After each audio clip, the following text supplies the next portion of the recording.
Good evening, everyone. All right, my name is Marco Carrion. I'm the Commissioner of the Mayor's Community Affairs Unit, and welcome to Mayor's Town Hall. All right, so I'd like to bring in your council member, Robert Cornegy, and your mayor, Bill de Blasio.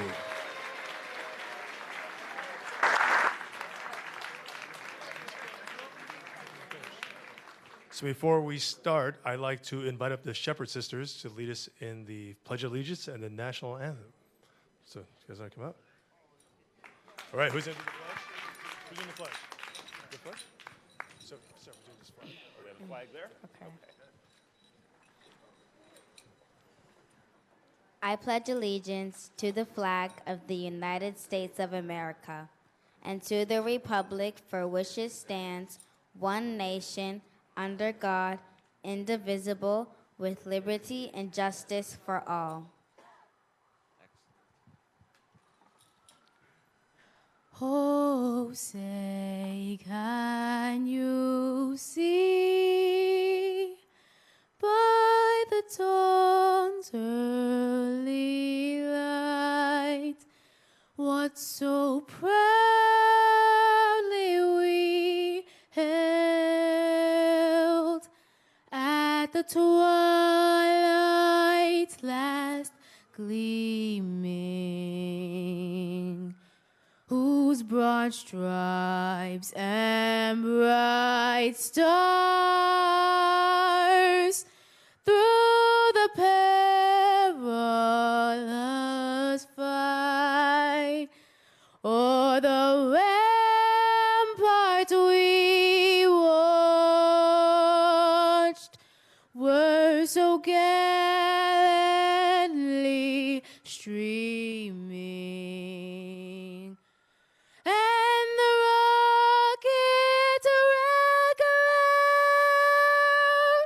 the bombs bursting in air, gave proof through the night that our flag was still there. Oh, say does that star-spangled banner yet wave o'er the land of the free and the hope of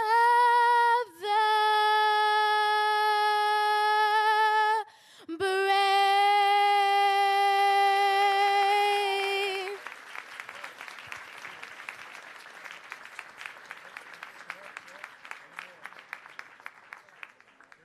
Lift every voice and sing till earth and heaven ring, ring with the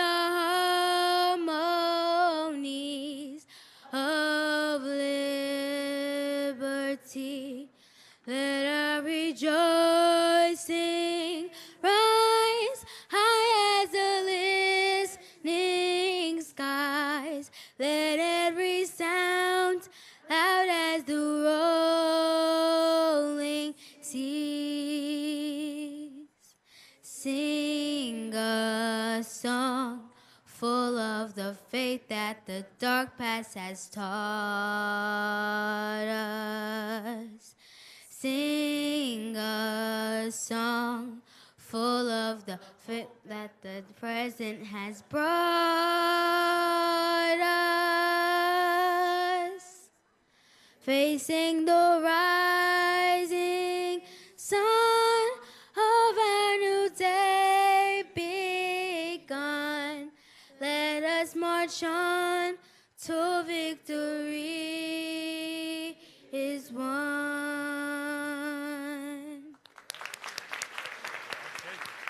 All right, very good. Everyone again. Let's hear it again for the Shepherd Sisters. Ty, Brooke, and Rain, Bed-Stuy champions. All right, so I'd like to thank some of our co-sponsors this evening. Brooklyn Community Board 3 and Chair Richard Flatteau and District Manager Henry Butler. Bridge Street Development Corporation, CEO Emilio Dorsey. Yeah. Bedford Stuyvesant Restoration Plaza, CEO Calvin Graham. Yeah. And of course, our host this evening, Joseph Mentina, principal here of PS 23. So I'd like to invite up your District Attorney, Eric Gonzalez, to give us some brief welcoming remarks.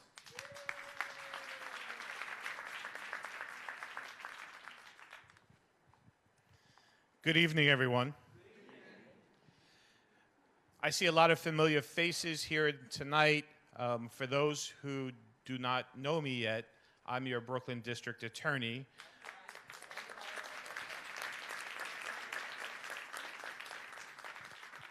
Short five months ago, we lost our District Attorney, Ken Thompson, and I took over, and I'm continuing the work that Ken Thompson started in Brooklyn to bring fairness and justice into the criminal justice system while keeping us safe. So I'd like to say thank you to the mayor, to Councilman Cornegie for giving me an opportunity to say hello and to remind all of you that yesterday we took a big step in Brooklyn to keeping us all safe. Yesterday, we announced the indictment of 24 people. 23 of them were not residents of Brooklyn, were not residents of this city.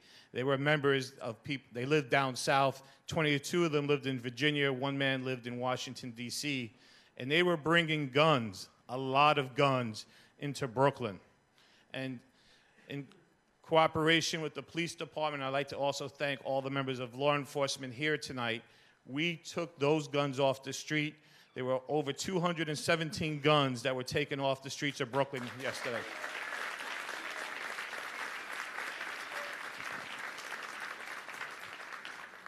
Having grown up in East New York and having witnessed a lot of gun violence as a young man, I know how important that step is to protecting this community and all of our communities to make sure those guns never got to Brooklyn. And so I want to say thank you, and so you know, 8 of those sales, 8 of those transactions, about 100 of those guns were destined for Bedford-Stuyvesant. 100 of those guns were taken right from this community.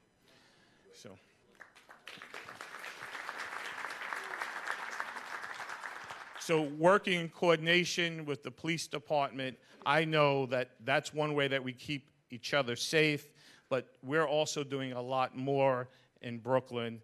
And I came here to talk about one of the initiatives that we have with our elected officials, with our houses of worship, and with our police department. We know that we have to, in order to keep ourselves safe, we have to work in coordination and we have to build trust with law enforcement. And so one of the things that Ken Thompson started that I'm continuing is our Begin Again program. These are a program to eliminate, to vacate low-level summons warrants that are plaguing our communities. There are 1.5 million of these warrants. About a quarter of them exist in Brooklyn, and these are for low-level offenses. So we're going to have our next Begin Again on Good Friday, April 14th and April 15th here in Bedford-Stuyvesant at Mount Pisgah Baptist Church on Tompkins Avenue. I'm asking all of you to spread the word. We've helped about 2,600 people in Brooklyn who had warrants so far. And we can do a lot more. We intend to do a lot more, and I need everyone to know there's no tricks. You need to tell everyone no one has ever been arrested for coming to a Begin Again event.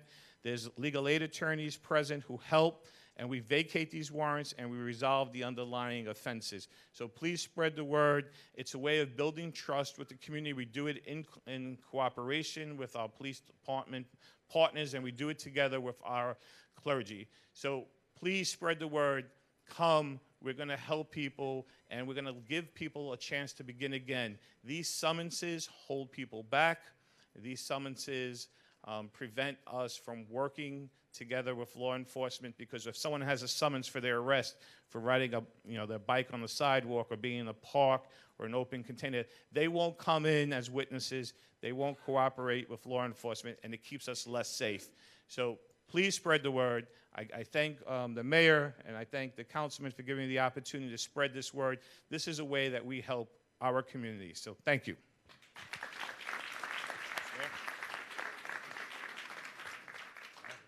Thank you.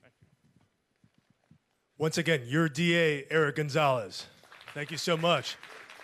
And now it's time to hear from your council member, Robert Cornegy. So, good evening, everybody. So, it felt a little strange coming on the floor today. You see, I ran out like I was running out of the tunnel. Had a flashback. I got a chance to go see my old alma mater, St. John's, play Georgetown last night.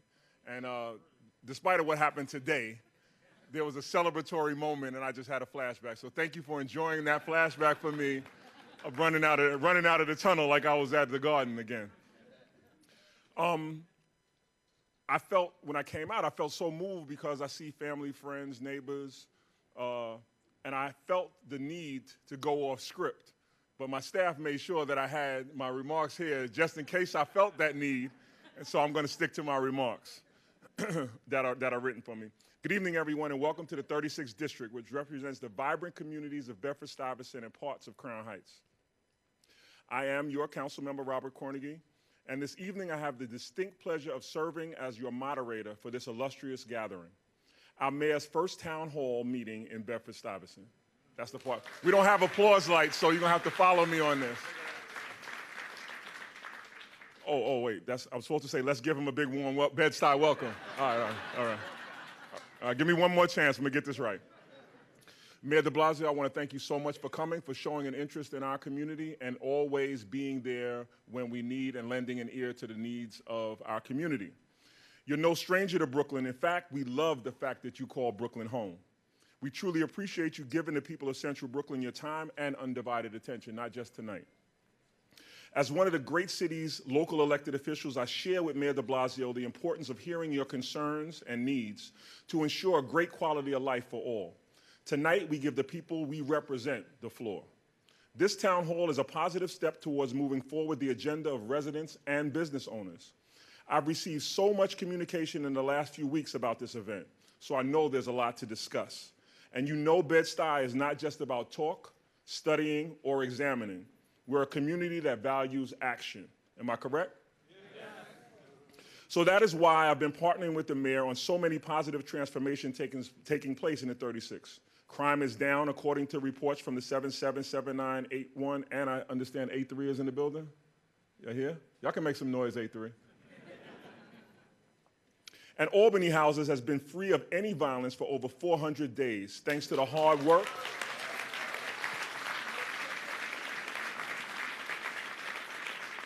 So any longtime Bed-Stuy residents know that if Albany Houses can reach that plateau and that accomplishment, we can do it anywhere in Bed-Stuy and or Crown Heights. I also understand the mayor is going to share some very good news that many of us have been waiting for over 20 years. This community where I live, work, play, and do business, and are raising my own children is very important to me.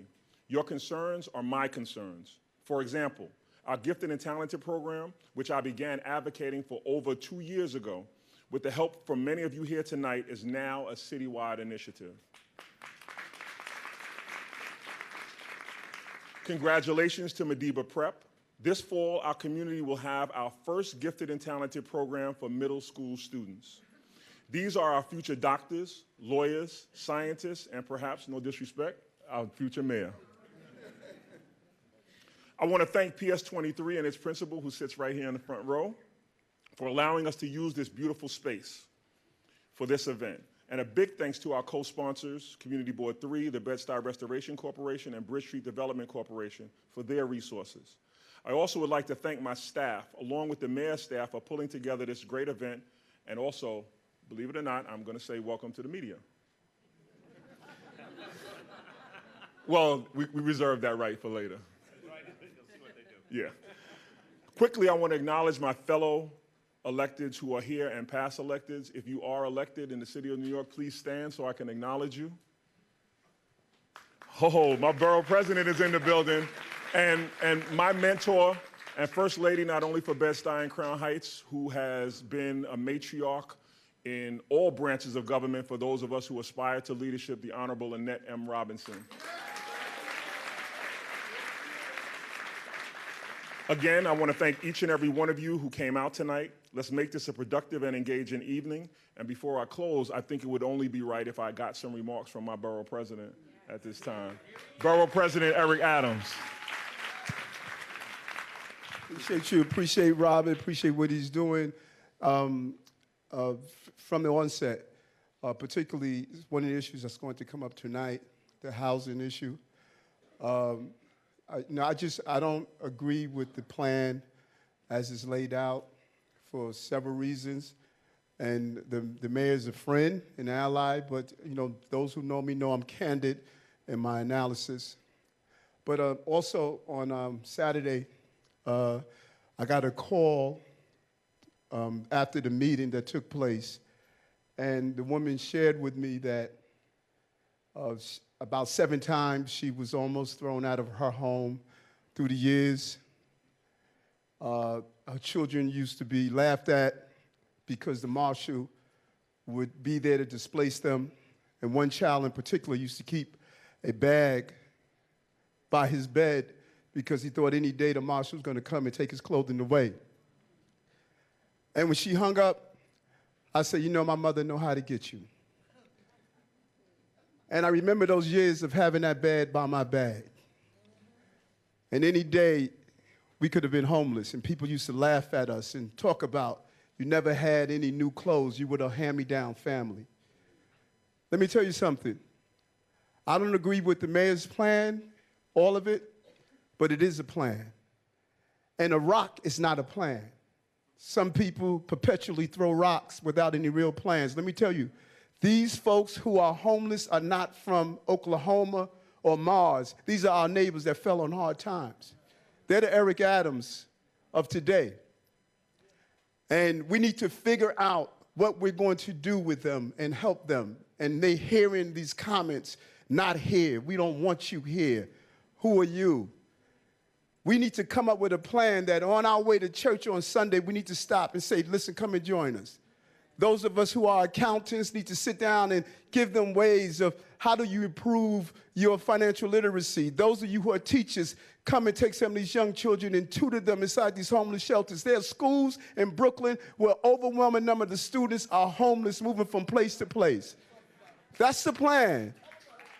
So I want to correct my outlook of this plan because we have been oversaturated with homeless shelters. We have been.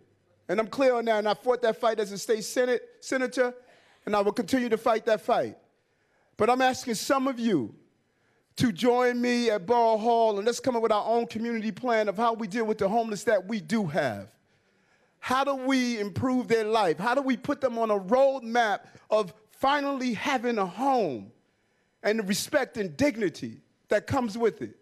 I don't know what I would have done if the 6 of us, my 5 brothers and sisters, would have lost our home. And Mama reminded me of that. She told me, baby, you had to go through some hard times. Don't forget. That's why you got elected. You got elected not because you have your home in Bed-Stuy and Crown Heights, but because other people don't.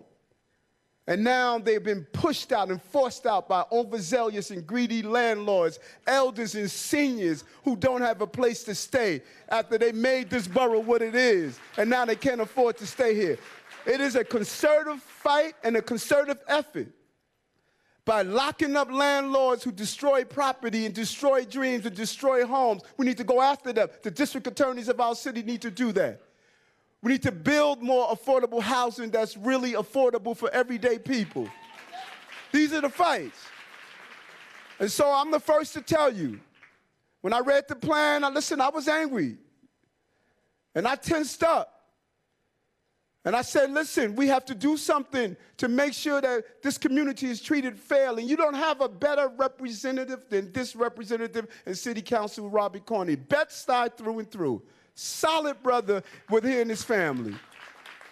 And so I wanted to come to tonight and just be honest and candid and let you know that I am real about this, because whenever I get off track, my phone goes off. And Dorothy Adams put me back on track. Just don't get too big for your britches, boy. Remember why you're there. And I want all of us to do that. As we find this solution, let's do it in a compassionate way. Those people who are walking the street with shopping bags full of their garments, these are our neighbors. They fell on hard times. They are afraid, they are scared, they are unsure of what their futures will be.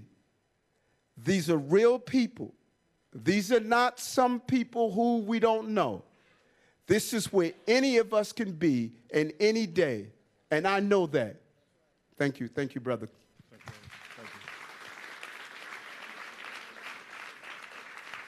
you. So that's our impassioned call from our borough president. As we see, and as was said earlier, we're going to have a lot to discuss tonight.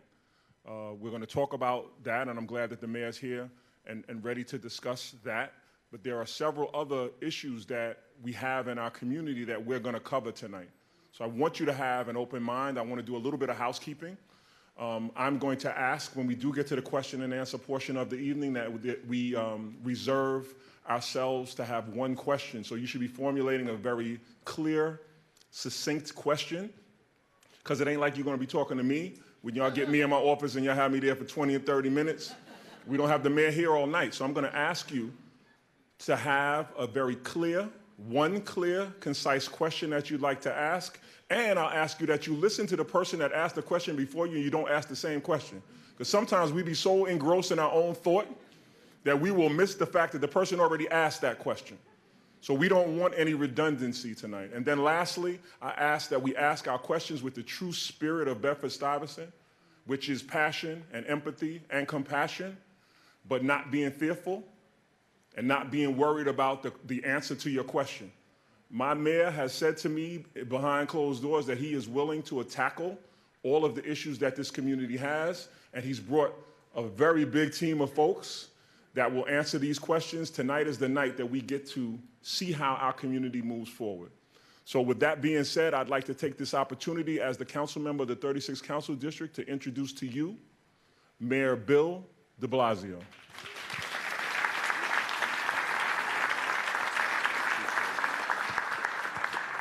Good evening, everybody. Good evening.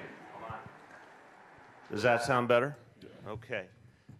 I want to thank everyone for being here. I want to say at the beginning, anytime on an evening, on a work night, you have a room full of people who care deeply about their community and come out to make their voices heard is a very good thing for our city. And I appreciate it. I appreciate everyone in this room feels a stake in the community and is doing something about it. So I will talk about the dignitaries here, but I have to start by saying this is about people being owners of their own community, and thank you for showing that tonight. I am really happy to be here for this conversation. So I think this is how we move forward, to talk about the issues, talk about different visions, and figure out how we can make them work for our community. Now, I think it's very positive for all of us that we started the evening with the three young women who are so exemplary and give us hope. So I don't know if the Shepherd sisters are still here or the family's still here, but give them one more round of applause either way.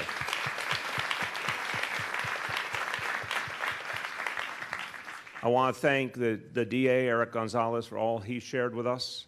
I want to thank the legend of Bed-Stuy, Assembly Member Annette Robinson. We miss you, but we know you're nearby. And thank you for all you have done for this community and for this city. Eric Adams, we have been partners in so many things, and I want to thank you for that. I want to thank you for all you do for Brooklyn, and I want to thank you for always, you call me all the time and tell me what you think, and I think we're on the same page a lot of the time when we have a disagreement. That's also normal among human beings, but we work together. Let's thank Eric Adams for all he does. And before I talk about your councilman, I just want to take a moment to say thank you to all of the folks here now. Some of you are very close observers of city government and are very deeply involved, especially all of you who are community board members, and thank you for your service on the community board. So you know a lot of the folks here. Obviously, you know a lot of the police leadership. You know we have a number of the commissioners who run some of the biggest agencies in the city government. The folks collected here in this room have a huge impact on the day-to-day life of everyone here and of all 8.5 million New Yorkers. So we're going to have a dialogue over these next few hours, but I also want you to know they are here, and you have an opportunity at the end of this meeting, if there are any issues that have not been covered or need more follow-up or something you want to raise individually. All the right people are sitting right here, and just come up and see them. And I always like to say about them, they are fine public servants. They are devoted. They work extraordinarily hard. If you saw the way these folks work, you would be very proud of your city government. And they will stay here all night if you want them to. I guarantee they have nowhere else to go. They are here to serve you. So at the end of the meeting, come on up, get to know them, and raise anything on your mind. Now, I just want to say about Robert Cornegy, I want to agree deeply with what Eric Adams said. Solid is the right word in so many ways, because this young man has proven from day one he is a serious, serious person about getting things done. He has won the respect of all these folks over here by working with them closely. He has done a lot to foster affordable housing, better schools, support for small businesses, you name it. And I think, I used to be a city council member, and I put a very strong premium on the respect with which people are held. And I guarantee you, as residents of the community, if your council member is deeply respected, he will be able to get more done. So I want to congratulate you because you chose well, and he's doing a hell of a job. Let's thank Councilman Cornegy. Now I'll just give you a quick overview, and then we're going to open up to questions and comments. Look, the key thing I want to say, we're New York City. We're a big place, we're a complex place. We always are going to have problems and challenges. We have a lot to be proud of because we have also made a lot of progress over the years. And one of the most fundamental measures of any city is, do we keep getting safer every year? This city, over the last almost 25 years, has done something miraculous. And you look around the country, and I feel pain when I look at what's happening in some other cities. But in this city, we keep getting safer. People in this room, community leaders, activists, residents, did so much of that work by standing up for your neighborhood and working to make it safer. This was the ultimate group effort, team effort. The men and women of the NYPD have done an outstanding job year after year making us safer, and let's give them a thanks for all they do. And I remind you at the outset that for too many years in this city, we were told that there could not be a respectful relationship between police and community. And there could not be the kind of communication that a lot of us believed was necessary. A lot of us stood up. A lot of people in this room, I know, were there at protests and rallies calling for change. Eric Adams was inside the police department calling for change. That was not always easy. But the forces of change won the day, because since I had the honor of becoming your mayor over the last 3 years, we have proven once and for all that safety and fairness can walk hand in hand. So we have reduced stop and frisk by 93%, and crime has gone down for 3 years running. We've proven it can be done, and we are going to be safer and we are going to be fairer going forward, because we're instituting additional reforms that are going to make a huge difference. And one thing we announced just a few weeks ago, which will add to transparency and accountability and mutual trust. By the end of 2019, every patrol officer in New York City will be wearing a body camera, and that will be good for the relationship between police and community. And we should be proud that we have proven in this city that we can make other big changes. I'm very proud of the thing I came here to do. My #1 agenda item was pre-K for all our children. I'm proud to say in New York City today, almost 70,000 kids have full-day pre-K for free. The number of kids in pre-K in this area, full-day free pre-K, has almost doubled in just 3 years' time. It is a universal right now. It was not 3 years ago, it is today. This proves what can happen in this city. By the way, another thing that has become a universal right but not enough people are taking advantage of. If you have a middle school child in your life, a 6th, 7th, 8th grader, well, if you have a middle school child in your life, first of all, I wish you strength. That is a challenging time. My wife, Charlene, and I call ourselves recovering middle school parents because that period is in our past now. But do you know, and I bet some people do and some people don't, every middle school child in New York City today is guaranteed free after school. 100%. Every single child gets after school for free now. But not enough kids are taking advantage of it. And I ask everyone to spread the word because we have the ability to get thousands more kids that opportunity. I give you these examples of things that are changing, and we intend to do a lot more. Now, I will also be real with people. While we're discussing the future of New York City and what we want it to be, there's a new element in the equation, 250 miles to our south. We have a new challenge.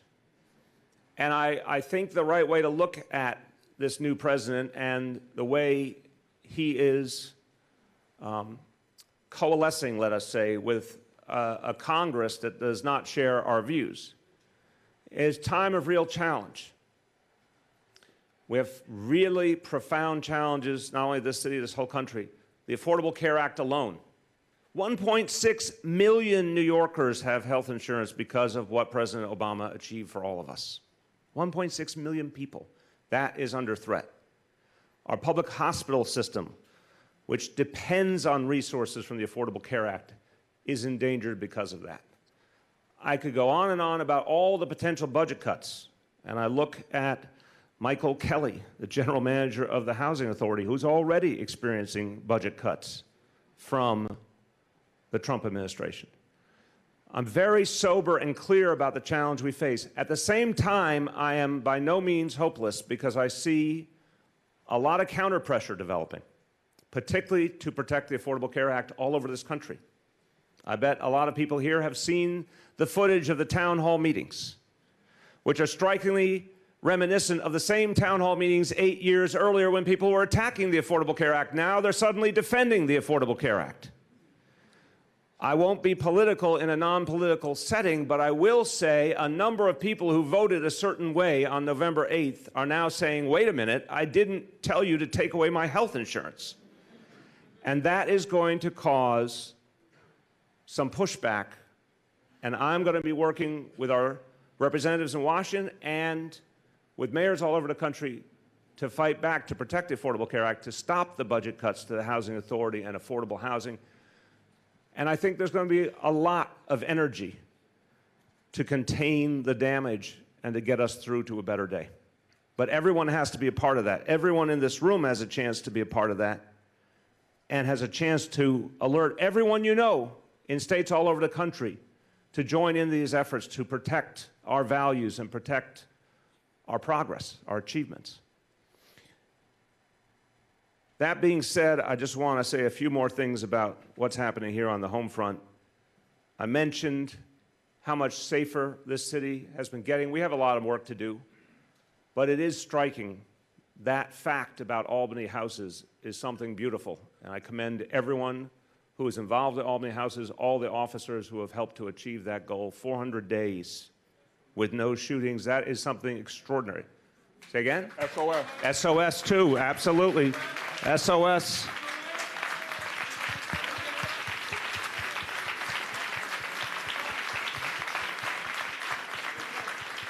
And I want to give my personal thank you to SOS. Let me tell you what we have learned in this city, and we are building a deep partnership between the Cure Violence movement and our police force working together in the emergency management system. Once upon a time in our city, community activists like those who created the Cure Violence movement were shunned by the NYPD. Today, the NYPD is in full coordination with these activists who are helping to make everyone safe. So the victories we're achieving are their victories too. We thank you.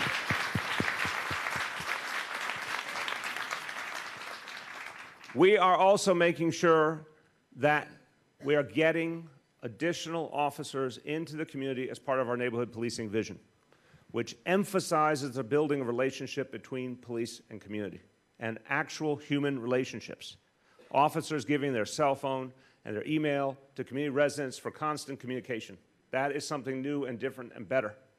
I want you to know we just had a graduating class a few weeks ago from the police academy, and 52 of those new recruits have been assigned to precincts in Brooklyn North. So there's more officers out in the community, and I'm very proud of that fact. Now, a couple other quick things. We have not just traditional crime we have to fight against to keep people safe. There are other types of crime that are endangering the community, endangering people's very place where they live. And our sheriff is here. Sheriff, where are you? Stand up, Sheriff. There's a sheriff in town. And the sheriff is doing amazing things to protect homeowners who have been defrauded out of their homes. Now, let me tell you, this is important. In this environment, bad actors go and they prey on unsuspecting people. And they literally find ways to take away their ownership of their own home. Well, the sheriff is all over this, and just yesterday he arrested 5 people who were part of one of these frauds. So I want it to be clear to everyone, we want to criminally prosecute these bad actors.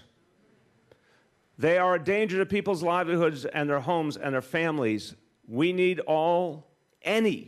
any situation where you think this is happening needs to be reported right away. All you have to do is call 311. And they will connect you to the sheriff's office. If you think you might be a victim of fraud or know someone who may be, we will make sure that that is followed up, and if we can prosecute, we'll prosecute.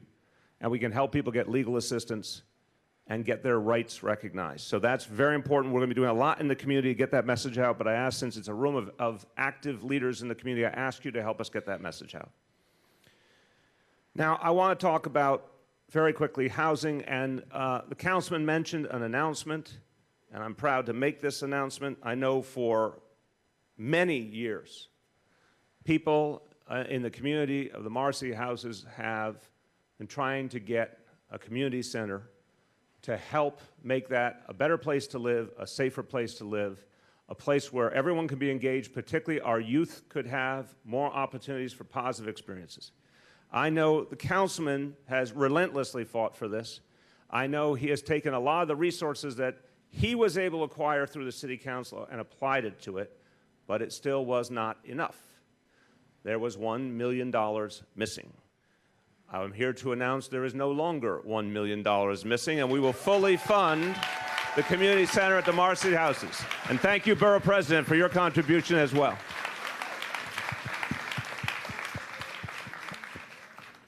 Wait. I see you, Ms. Cologne. Now, first of all, hold on, Mr. Mayor. They said that I'm not supposed to call out anybody's names. So where's my Marcy family at? Listen, there was a light reception to the fact that we will shortly be cutting a ribbon for Marcy Community Center. And I don't think that I know what y'all been through at Marcy. Ms. Cologne, we've been through this 1,000 times. The Marcy family, we've been through this. We are about to do something that has been 2 decades in the making. So I need y'all to really make some noise. Thank you. Thank you, Mr. Mayor. Now I know Marcy Houses is here. All right, 2 more things. Senior citizens all over this city, and I met with a group of senior citizens down in Sheepshead Bay today. And like so many people in this room or so many people in your families, Every single one of these senior citizens had worked their entire life, done all the right things, tried to save money, and guess what every one of them told me? They are on the edge every month. They all paid rent at almost 50% or more of their income. And so what did they do? They had to choose which medicines they could get each month. If they could go get any dental care at all, if they could find a dentist who would give them a payment plan, it was very basic stuff. These are folks who worked their whole life, did everything right. Our seniors gave us everything. If we love our city, love our neighborhood, it's because our seniors made it possible. So I think it's time for some different solutions so seniors can live the right way. I think the goal should be a senior should pay no more than 1/3 of their income for rent, so they have some money for everything else. So we have a plan, and I need people's help telling your representatives in Albany how important this is. I simply believe that those who have done very well can help everyone else a little more. So we have a proposal called the mansion tax, and the name sort of says it all. For people who purchase a home of more than $2 million in value, more than $2 million home, the average price, by the way, of the homes that we would reach with this tax is $4.5 million. I think we can agree that someone who can afford a home of $4.5 million could pay a little more to help our seniors, correct? So the mansion tax would put a small additional surcharge. Anyone buys anything over $2 million, buyer pays it. And here's what it would allow us to do. It would allow us to provide affordable housing for 25,000 senior citizens in New York City. 25,000 people could live a better life. So I need your help spreading that word, because we want to see that voted on in Albany in the next month. So please, help us get that done. Finally, look, I want to talk the last few minutes before we open up about an issue so many people are here to talk about on the issue of homelessness. And I want to spend a few minutes describing the vision that we laid out in the last days, and then I think a lot of the other details will come up in the dialogue. But here's the point. 35 years now it's been, this homelessness crisis. It really began in the early 80s. You'll remember it began because of deinstitutionalization of folks who had mental health problems, and then instead of being helped to some kind of community facility that could actually be there for them, they literally were dumped on the streets of this city. That was the beginning of the modern homelessness crisis. And for years, we thought of homelessness in terms of particularly single men who had a mental health problem or a substance abuse problem. And then came the Great Recession. And the Great Recession very tragically changed the nature of homelessness. It greatly increased the amount of homeless, and homelessness became first and foremost about families, including a stunning number of working families who could no longer afford the rent in a city where the price of housing had gone up, but wages had not gone up. That simple narrative describes how for 35 years we have seen increased numbers of people in shelter. It also gets to the point that this was a shelter system started in crisis and then built only in crisis. That is a fact. Because the number of folks in shelter keep growing over years, over decades, shelters were thrown together, people were sent wherever there was a bed. It was not community-based. It was not about where people came from. It was not about what was right for school children. It was always on the run and in an atmosphere of crisis.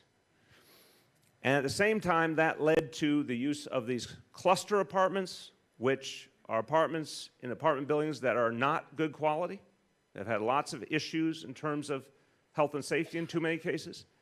It led to the use of hotels temporarily, which weren't an ideal place for people to be to begin with, and also cost all of us as taxpayers a lot of money. So crisis upon crisis upon crisis, numbers growing all the time, and that led us to today. We have finally stopped that upward trend. The number of folks in shelters around 60,000 today. It's way, way too high. But we have stopped the upward trend, and now we've got to turn the tide and start to bring that number down. And I've been very blunt with people. Bringing that number down is going to be a very tough mission, because still for too many people, their economic reality is pushing them towards homelessness. We're trying to catch them before that happens, keep them in their apartments, get them a lawyer so they can fight in court to not get evicted, get a rental subsidy so they can stay in the place they're living now. We're constantly trying to stop people from falling into homelessness. If they become homeless, get them out to someplace better. We've stopped the growth of the problem. We're going to turn the problem, but it will be slow and steady progress, not as dramatic progress as I would like to see, and that's just the reality we face right now. But we also know that we can, if we're resolute, we can get out of those hotels. We can get out of those cluster apartments. The vision I put forward a few days back would end the use of hotels, end the use of cluster apartments, reduce the number of homeless facilities in New York City by 45%. There would be 45% fewer buildings devoted to homeless. This is going to take a lot of work. And it depends on a vision that thinks community by community. And I want to be very plain about it. We believe the best chance of someone getting their life turned around, getting back on their feet, is if they're near their family, near their friends, near their house of worship, if their child is near the school the child's been going to. We believe there's much more chance of people being respected and accepted if they're closer to the neighborhood they come from. Eric made a powerful point. Imagine if you're going through the trauma of being homeless and you're constantly getting people telling you, we don't want you here. Our vision is that that will not happen in your own neighborhood. That in your own neighborhood, people will come to respect exactly what the borough president described. Take people by the hand and give them a helping hand and give them a chance to get back on their feet. That is our vision. It will not be easy, but we believe it's a better way. For this community, it means, and people have heard what has been proposed, the addition of a shelter at 1173 Bergen. But it also means the closing of 2 of the sites that are now housing homeless in the community by June, and another 3rd site will be closed by the end of the year.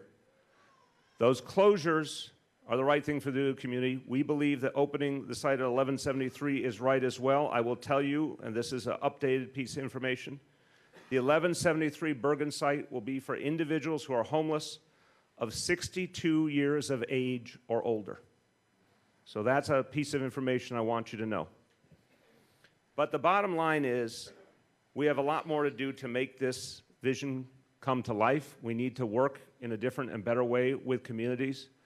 We need people to see if there is a shelter in the community that's being run right, that is being addressed, the community problems are being addressed. And we know that has not always been the case. It's obvious, it's a fact that has not always been the case. We know how frustrated people are about the Bedford Atlantic shelter. We know a lot has to change there, and you're going to see a lot more police presence in and out of the shelter, a lot more of our outreach workers, a lot more programming for people, education and training opportunities so folks in Bedford Atlantic can stay inside and get opportunity rather than me hanging around outside and going nowhere. We have to show you. My wife Charlene always says, don't tell me, show me. We have to show you. If you don't believe a new proposal, I don't blame you for any noble skepticism. But I do ask you to keep an open mind and to watch as we do this, because I think it will ultimately be a better way for our city. I thank you for the chance to offer those ideas, and I very much look forward to the dialogue tonight. Thank you, everyone. Thank you so much, Mr. Mayor. So as mentioned before, the forum is we're going to allow for runners to take questions along the sides. I will call on you. I just ask you to be succinct and to listen to the person before you so you don't ask the same question. I just want to make one note. So as I look around the room is not as packed as some people think that it should be. But I want to offer you this in rebuttal to that idea. I go by a mantra that says, 8 men or women thoroughly immersed in the true spirit of change are a far greater asset than 80 with lukewarm enthusiasm. So I know who's in this room, and I know we have some very powerful people who carry a message back to this community. I just ask you to be committed to doing that. Hey, Karen Cherry. See what I'm saying? And I see Rocky Robinson. I would be remiss if I didn't mention and say hello to Rocky Robinson, Bed-Stuy Volunteer Ambulance Corps. You know we love you, Rocky. So I could do that all night, Mr. Mayor, but I won't. We'll get right to the question and answer period. So this is my first time in doing this, so be gentle with me. And we're gonna start right here in the center, and always ladies first. Hello, my name is Vanessa Gums. I'm the Tenants Association President for 303 Vernon Avenue. Hello. Hey, Ms. Gomes. I'm community leader. I would like to tell you, Mayor Bloom. Wait a minute. I didn't say nothing. Okay. Okay, wait a minute. Stand up, Robert. Stand up. Okay, look at me. Look at me next to Robert. Now, think back to Mayor Bloomberg, okay? No. Let's try that again. I love all of y'all. Let's try that again. Sorry, de Blasio. I would like to say to you that during the summertime, we had an incident, and Tahira Moore came out, and she was totally awesome. She worked very closely with me. There was a family that was burnt out. Sadly, the grandmother passed away, but not due to the fire. The family was dislocated, and they were replaced in another project. And I wanted to just let you know, we only have one question to get through, but the comment that I'm saying to you, she was very excellent in assisting us. So she does a great job with Bed-Stuy. Thank you. Well, let's just take a moment to give credit where credit is due. Right, so that's an excellent segue. I'll into... start while you get Okay. ready. Tahira Moore, come out here, Tahira. You gotta come out. Come on. So, Tahira, come on. Don't be shy, Tahira. Now you notice, Tahira, who I have the honor of being represented in this neighborhood and surrounding neighborhoods by Tahira Moore, and she has her signature flower on today. And we have a little surprise for you, Tahira. Council member. So we're gonna get to work in a second, but I gotta take an opportunity to honor somebody who really epitomizes the village of Bedford-Stuyvesant. So Tahira Moore comes out, if y'all don't know, she come out of Marcy. But Tahira left Marcy to go to undergrad and graduate school and actually worked first on Capitol Hill. And Tahira, many people don't know, babysat my oldest child, who's now 20 plus years old, way back in the days. And I had no idea how phenomenal a young woman she would grow up to be. But I saw Tahira about 5 summers ago while she was working on Capitol Hill, and I said, Tahira, don't you want to come home and work for me? And she dropped everything to come back and not work for me, but to serve the community that she had grown up in. She took that opportunity to do that. And just so y'all know, she took a huge pay cut to come back.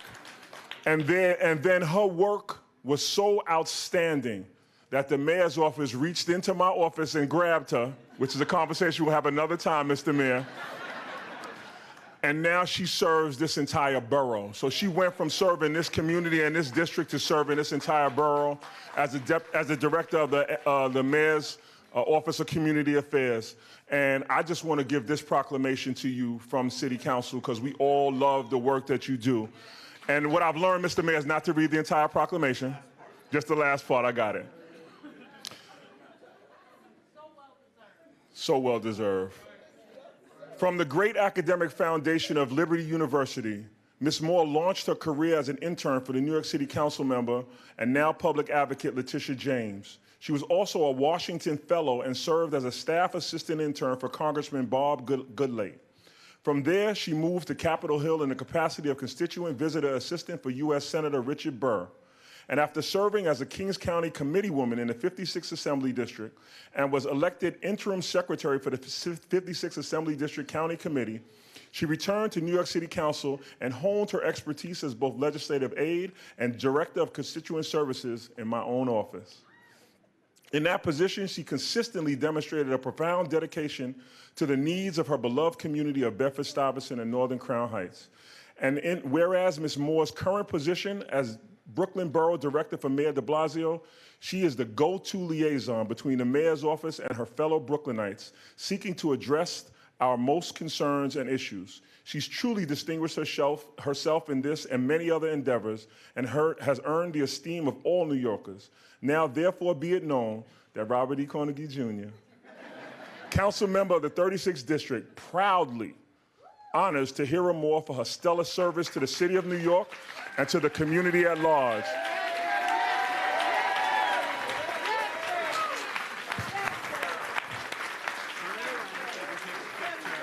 Come on, we meet you in the middle, meet you in the middle.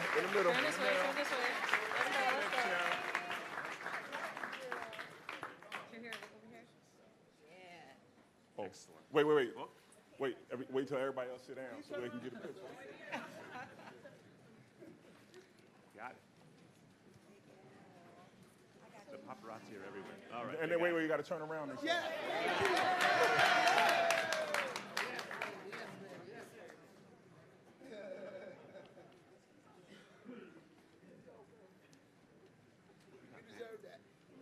So that's just a shining example of what this community produces when we show love and concern for our young people.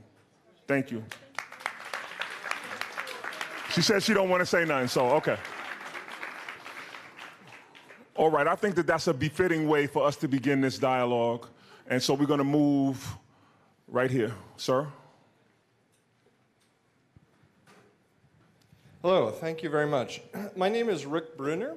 I am the Vice President of Block Association on Dean Street and Revere, about 2.5 blocks from the proposed Bergen shelter, representing actually about 40 people or so who communicate in the neighborhood across a few different block associations in the neighborhood.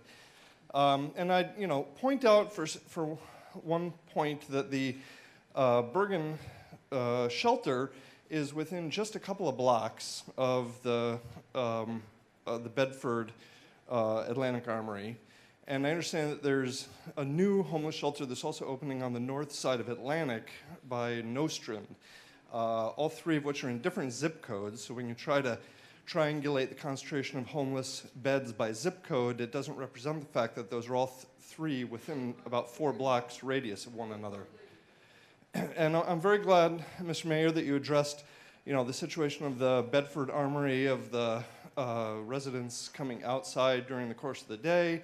There are several points I'm tempted to make, but I will try to, be concise here. I think one of the frustrations that the community that I'm representing, in a sense here, is a lack of transparency in the communication and the speed of the rollout and the opportunity for the community to give input and importantly ask questions about the screening process and about the kinds of policies of this new proposed shelter. I should also, say that we all want to be very clear that we're extremely empathetic, to the homeless situation. And the main point, though, is we feel that these communities already significantly overserve relative to other parts of Brooklyn, the situation. And in preparing for this meeting and Tuesday's meeting, Wait, I want to take this opportunity to set the tone. I need you to very quickly ask your question. I just want to cite some statistics that we were able to find. Oh, wait. I don't want you to cite any statistics. We have the experts in the building. I promise you every statistics you would cite. If you would just ask your question so that the mayor and his team could respond, that would be awesome. The statistics set up the question. The statistics which we were able to find through New York One are that Community Board 8 has 1,243 homeless beds today. South Crown Heights Community Board 9 has 536. That's almost 2,000 in Crown Heights, and another 1,527 in Bed-Stuy. That's over nearly 3,500. Okay, I'm going to really have to ask you to give me a question because there's a whole room full of people who want to ask questions. Compared to your own neighborhood, Park Slope, there are 333 I'm beds. happy to take that question. And, so the point is about the fair share law Yep. and the distribution across communities. Thank you.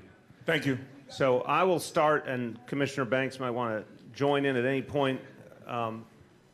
Look, again, we have had a vision for 35 years that was just things got opened in an atmosphere of crisis, and anyone was sent anywhere, and that obviously has not been working because the number of folks in shelter has continued to grow.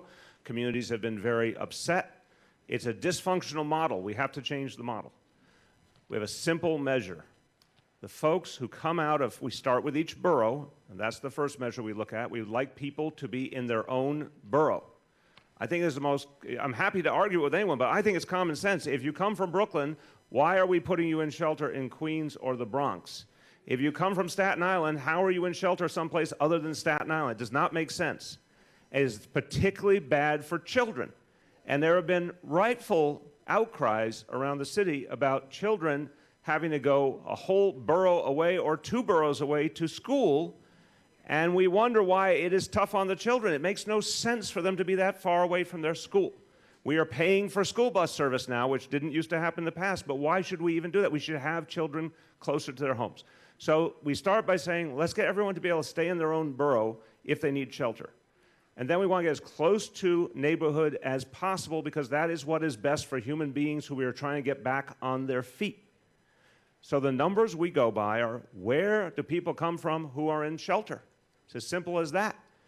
Now, my understanding, and Steve helped me, where are you, Steve? Steve helped me on the facts on Community Board 8, that I'm going to start and tell me if I get it right, that you're talking about adding Bergen and subtracting 2 additional facilities in June and 1 more at the end of the year. So you're going to add 1 facility, close 3 facilities, at the end of which you will have essentially a balance between the number of beds you have and the number of people from the community board who are in the shelter system. Is that correct? That's correct. And over the life of the 5-year plan, we're closing 6 total facilities. In the community board. In that community board, and a hotel as well. So a large number of facilities. And opening 2, but the end result is going to be a balance between the numbers of people in the shelter system citywide and the numbers of beds or capacity in the system. And it's really a plan that's grounded in community. Like, what are the anchors of life? School, houses of worship, family, employment, healthcare. I know how this system has developed.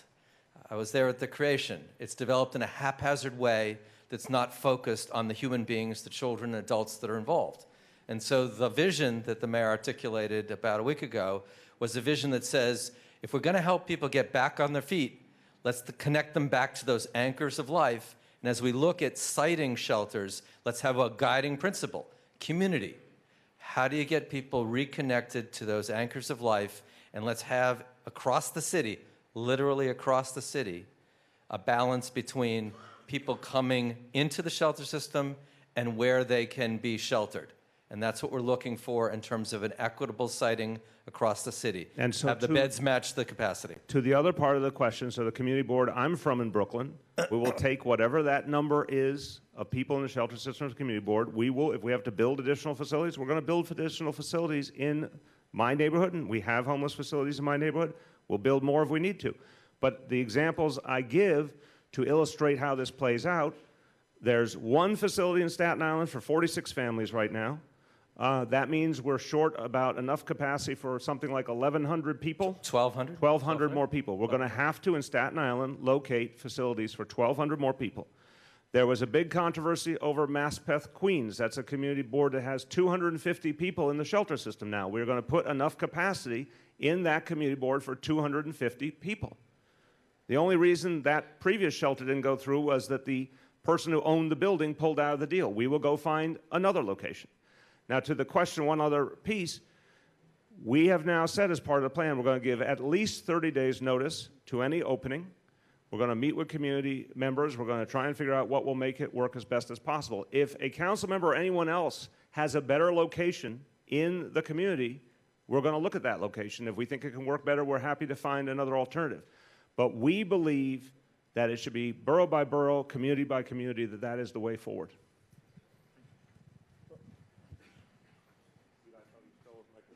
Give it back, man. So I'm going to date myself and say I'm going to do my best Phil Donahue right now and move around the room. So we're going to go on this side. Lovely young lady right here. Good evening. So my name is Felicia Alexander. I serve on Community Board 3. I am a Block Association president, and I am vice chair of Youth and Education, which is what my question is going towards. So every school should have libraries, science labs, computers, art, and music. Our principals should not have to choose either or get rid of a program to get textbooks or hire another special ed teacher. Because our schools in Bed-Stuy or Crown Heights, both of them, don't have every single one of these components, a lot of parents choose to send their children out of our districts. That leaves our schools under-enrolled, which then reduces the funding that they get, which then reduces resources for our students. So what is going to be done to address getting all of these in every school? Because our council people can't give to every school in the district. They can donate a science lab here and a library there, but each and every component should be given to each and every child so that they can thrive. Excellent. Thank you for that question. I think what's amazing is she said all of that in one breath. Yeah. Okay, you can breathe now. So, a couple of things. First, there was an inequity in school funding for decades in the city. Everyone saw it with their own eyes.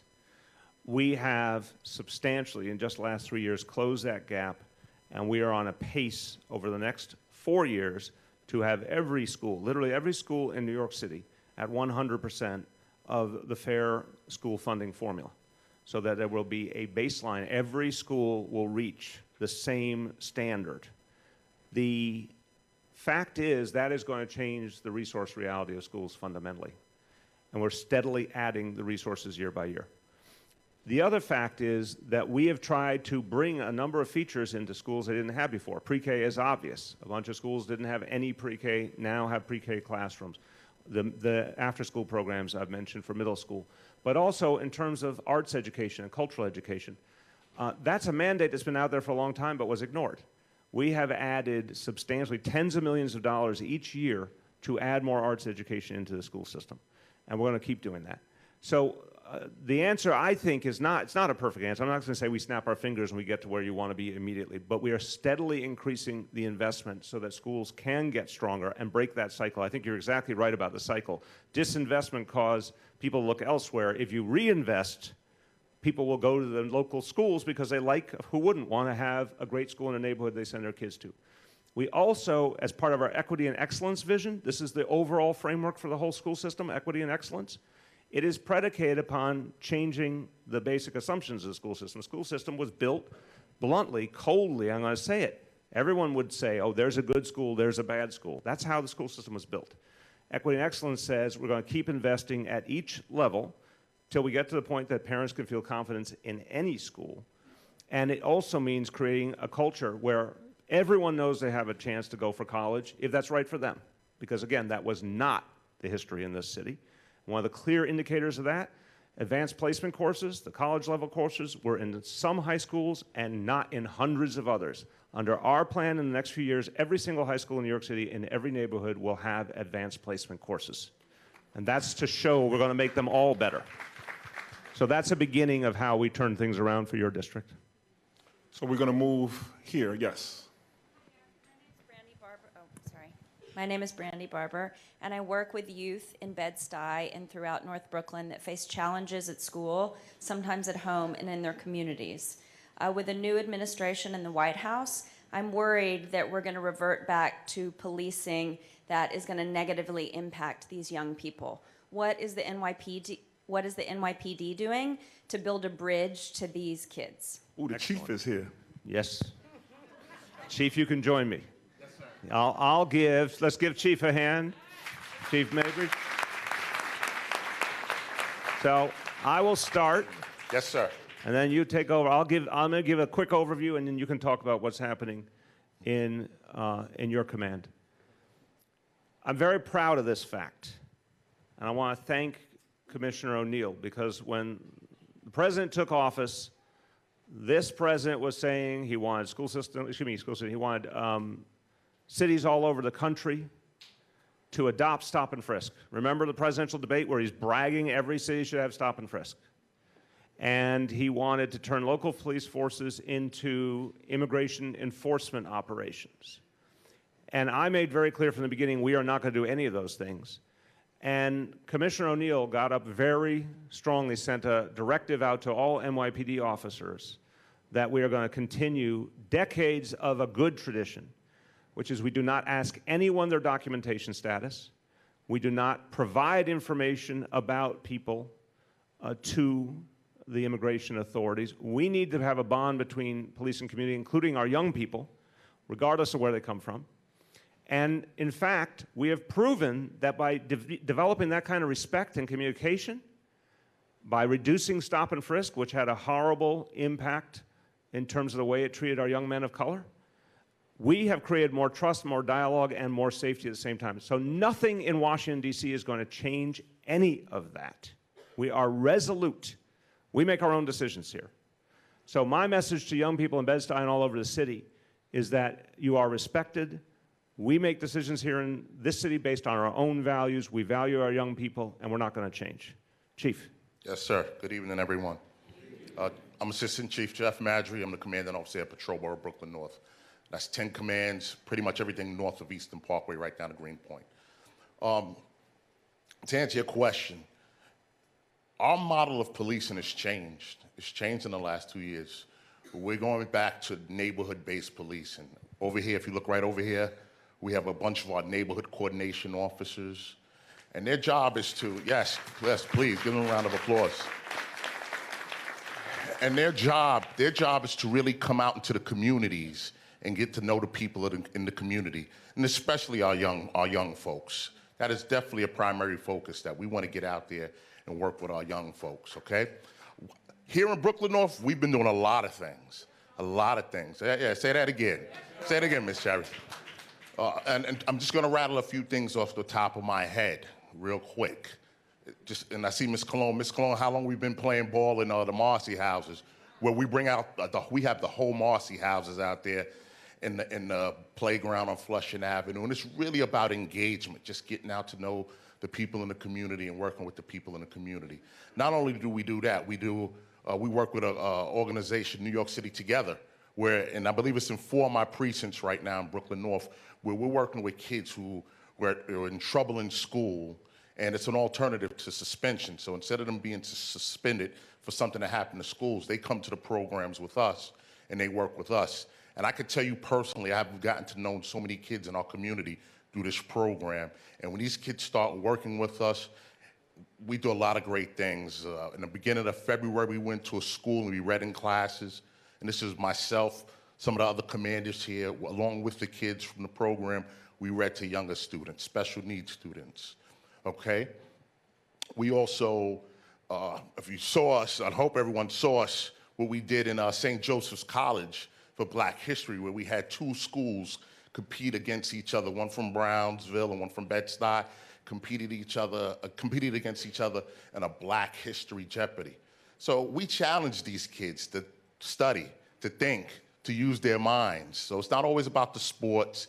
It's always not about the holiday things that we do, the sleigh ride that we did here, where we rode through all of Brooklyn and gave out about 4,000 toys to kids.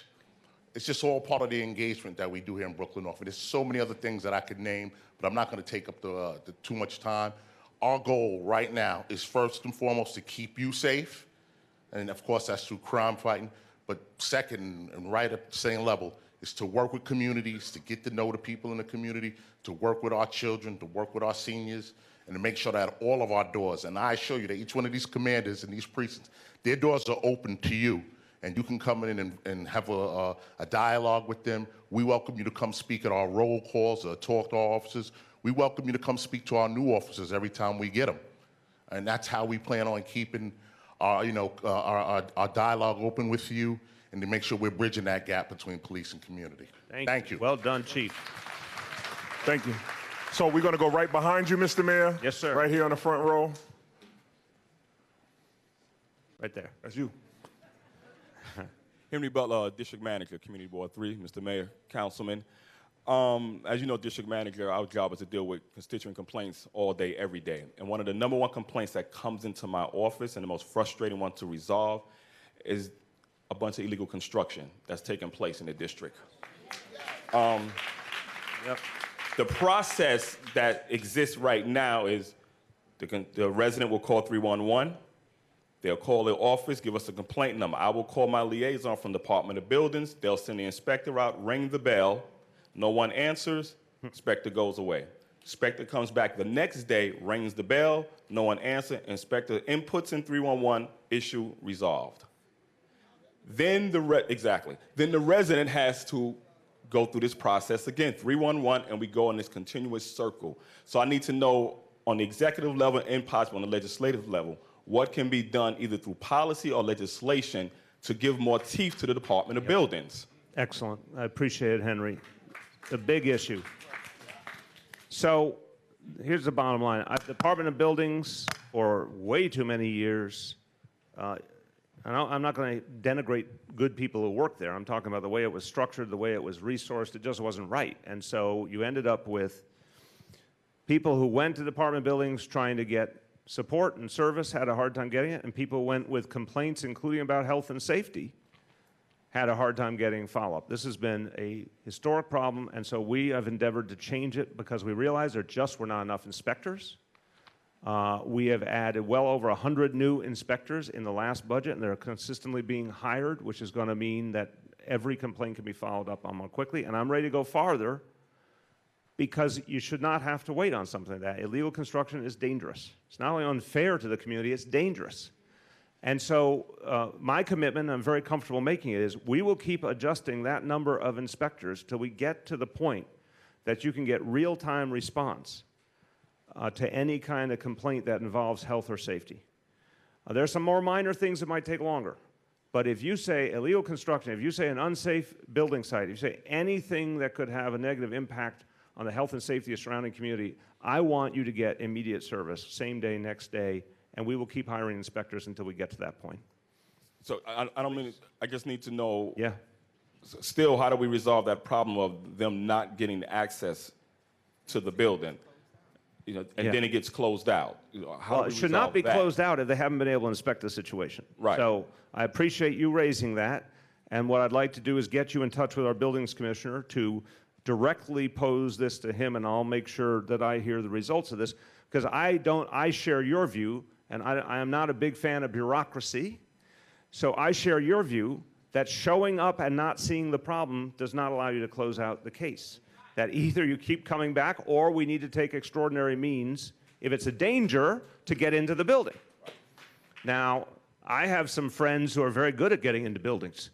You know, if they have to, they know how to get in the building, right? So I think we need a little more urgency and to use the tools. We learned we had some tough moments, like when we were faced with the Legionnaires Challenge up in the Bronx. And we recognized in that moment that when there's a crisis, NYPD and the fire department have extraordinary ability to address things and to get into anything. So what I'm going to do is let's do it the first things first. I want you to talk to the commissioner so we can resolve the question of fixing the protocol so nothing is closed that isn't closed. And then if we need to have emergency circumstances where our first responders are able to help us get in, we can turn to that as well. Thank you very much. Thank you. So before I go to you, Joe, I'm going to remind you of what the criteria is, because we love you, Joe. I'm going to ask you nicely one succinct question. Thank you. And Karen Cherry is right behind you, so don't do it. Joe Gonzalez. Thank you, Councilman. Mr. Mayor, in Brooklyn, there's a place called Floyd Bennett Field. It's at least 1,000 acres, probably a lot more, of New York City-owned land. It looks quite empty to me every time I go down there. Can we connect the dots being empty Floyd Bennett Field and a housing problem in this city? And specifically, I'm asking you, would you consider building city-owned housing or something for people who need a place to live on Floyd Bennett Field and all that empty land there? Thank you. Wow. Thank you. Thank you, Joe. That was wow. That was beautiful. Woo! Give him a round of applause.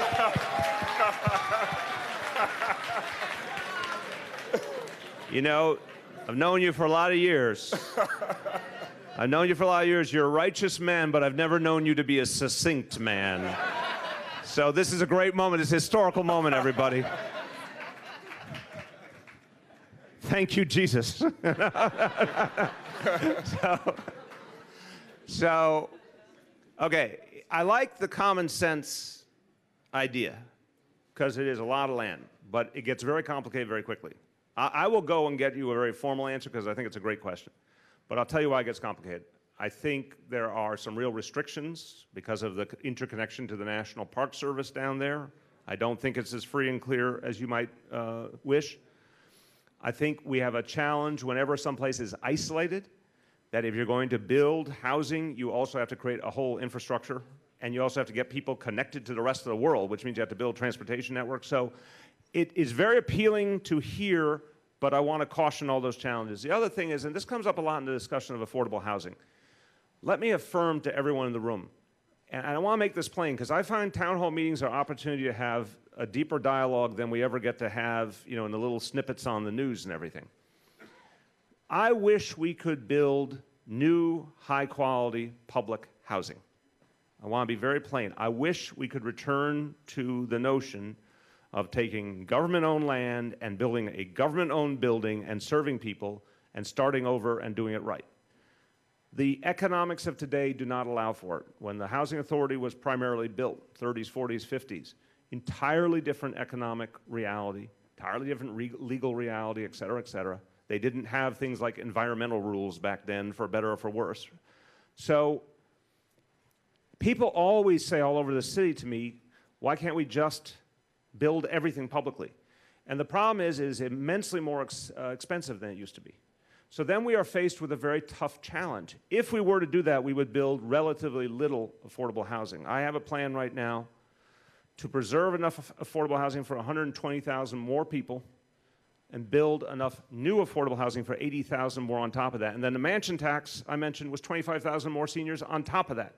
Volume matters because we are in the middle of an affordable housing crisis like we've never seen before. Literally, a lot of people have lived in the city a long time. This is the most extensive affordable housing crisis we have ever faced in the city.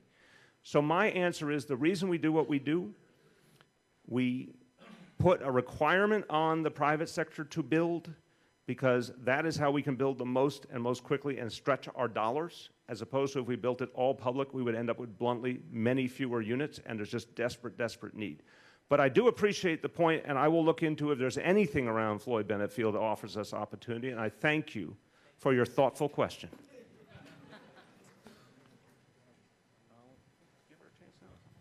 So there's someone lurking over there, Robert. She's lurking. Yeah, I see. We just got out of Black History Month, and I would be remiss if I didn't mention that Black history is being made every day in this city and in this state. And so we segue from Black History Month to Women's History Month, and she fits both bills. My public advocate is here, Tish James, and if we didn't hear from somebody who qualifies in those two areas, I would be remiss. So Tish, if you could just bring some remarks. Thank you, everybody. All right, okay. Wait a minute. All right. Wait a minute. Wait a minute. Historical. Wait a minute. What just happened here? This is like Twilight Zone. This is... Who is everyone? This can't be real. You just gave up an opportunity to speak in public? Could I see some ID, please? Yes, ma'am. Good evening, Mr. Mayor. I am Denise Gordon. I live in the community. I need to say, in the nicest way that I can, that I find it very problematic, number one.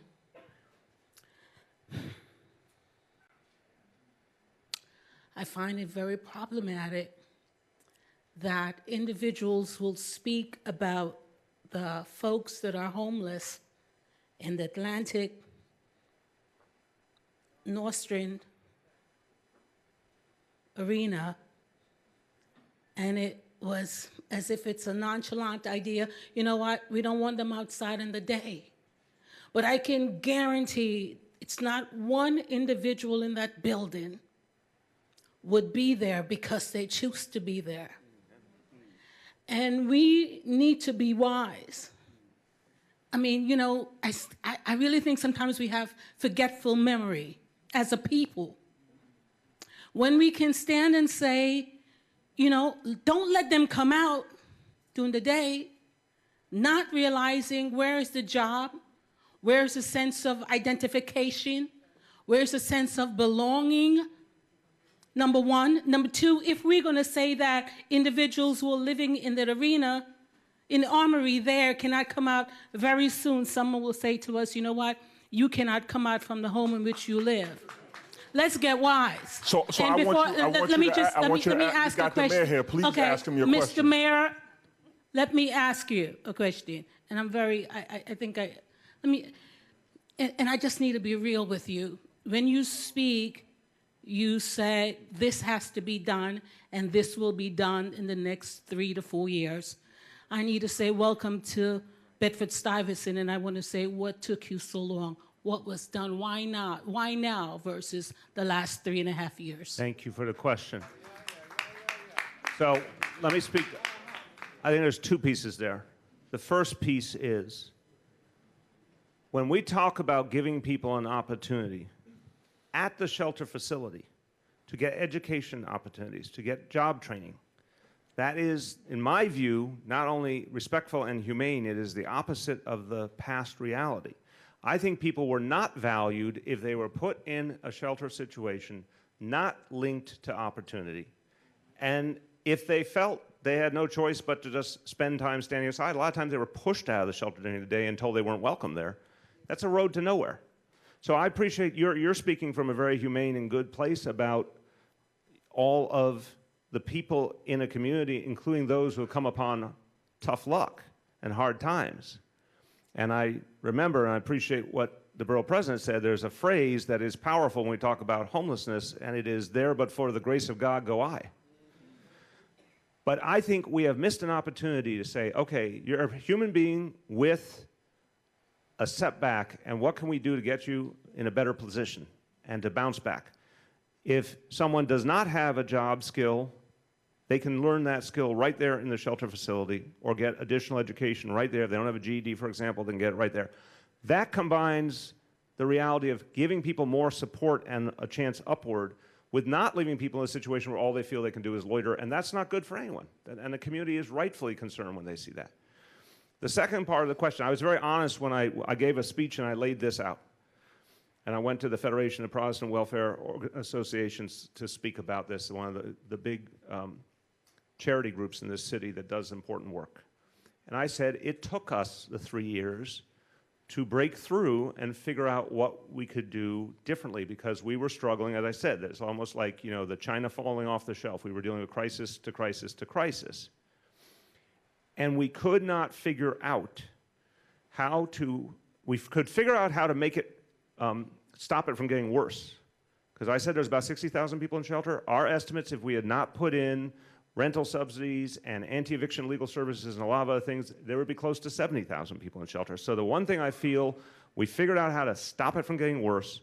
We figured out how to do a lot for people on the street. We're talking this evening about shelters primarily, but you know, we've had a historic problem in the city of people living on the street 24 hours a day.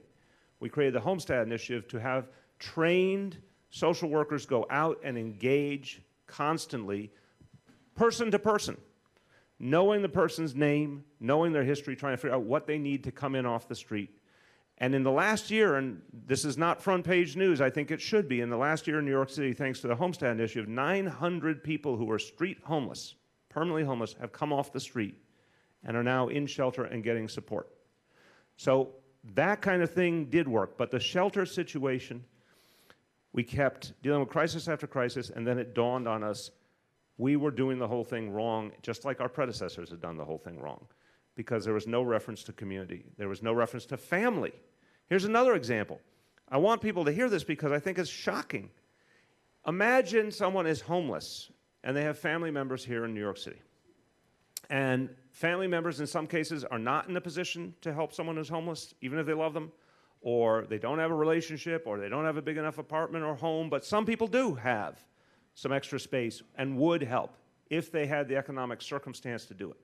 So what have we done wrong? We have taken a lot of taxpayer money, paid to put people in a shelter when we could have said to a family, we will give you the money to take your loved one in, and you can use that money to pay your own rent.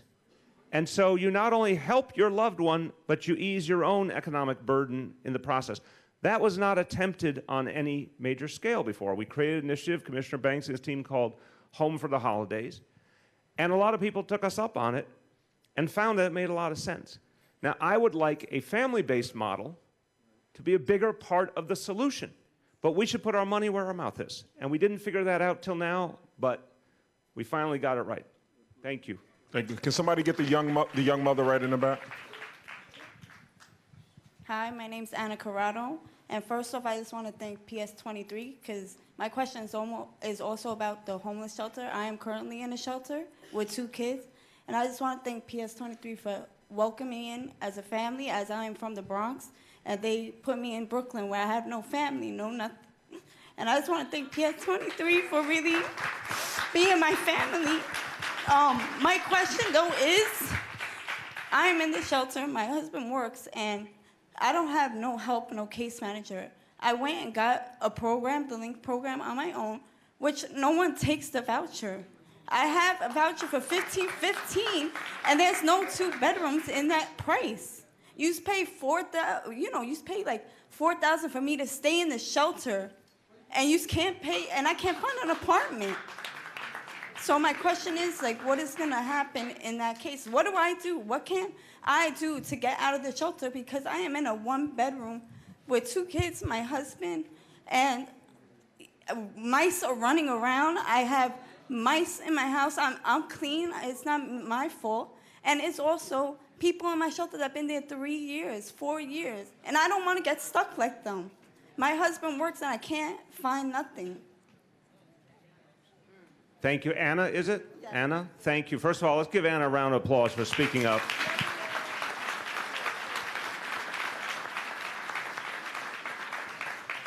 And Anna, what you said in the beginning, first of all, I appreciate your strength. But as you said, you're from the Bronx, you end up in Brooklyn where you know no one, and you're trying to make it work. We want to make it easier for everyone who ends up in homelessness. What was said earlier, no one wakes up in the morning and says, gee, I want to be homeless. People fall into it. And as you said, you're a family that has a member working, and you still end up in a shelter. So we're trying to create a different kind of shelter system that helps people be closer to their home, to their support network, to their house of worship, to their family, to their school.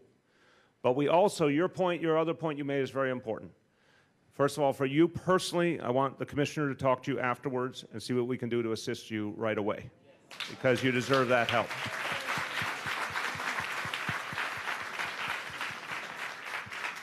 But we are trying, with every tool we have, to find places that will take that voucher. We're constantly talking to landlords all over the city to tell them that that voucher is going to be there for a long time. They have guaranteed income. We're making sure it's going to work for them.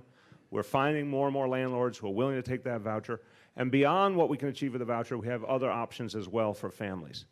And actually, and the commissioner will talk about it, there's a stunning number of people that they have helped at social services and homeless services to get out of shelter and into a good home. So I want the commissioner to explain to you what we've been able to do and to make sure that you personally get that support. First of all, I'm sorry that our change in placing people in their boroughs has not benefited you, but this is why we're trying to make the change to try to address your kind of problems. Could you tell me what's the name of the shelter you're in right now? Right, so it's a cluster. Okay, so this is exactly why the mayor's plan is going to try to close down these. We will close down these places because of the problems that people have had in them. We're going to close we closed 40 buildings already. We're closing another 40 this year and replacing them with these new shelters. 51,000 People have been able to move out of shelter or avoid coming into shelter with this kind of assistance. About 12,000 different apartments have been rented with this assistance. And I can tell you that we do hear exactly what you told me, which is some landlords won't take them.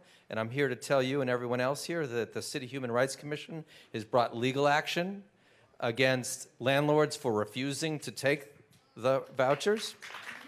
It just filed, the Human Rights Commission just filed a large number of cases against landlords.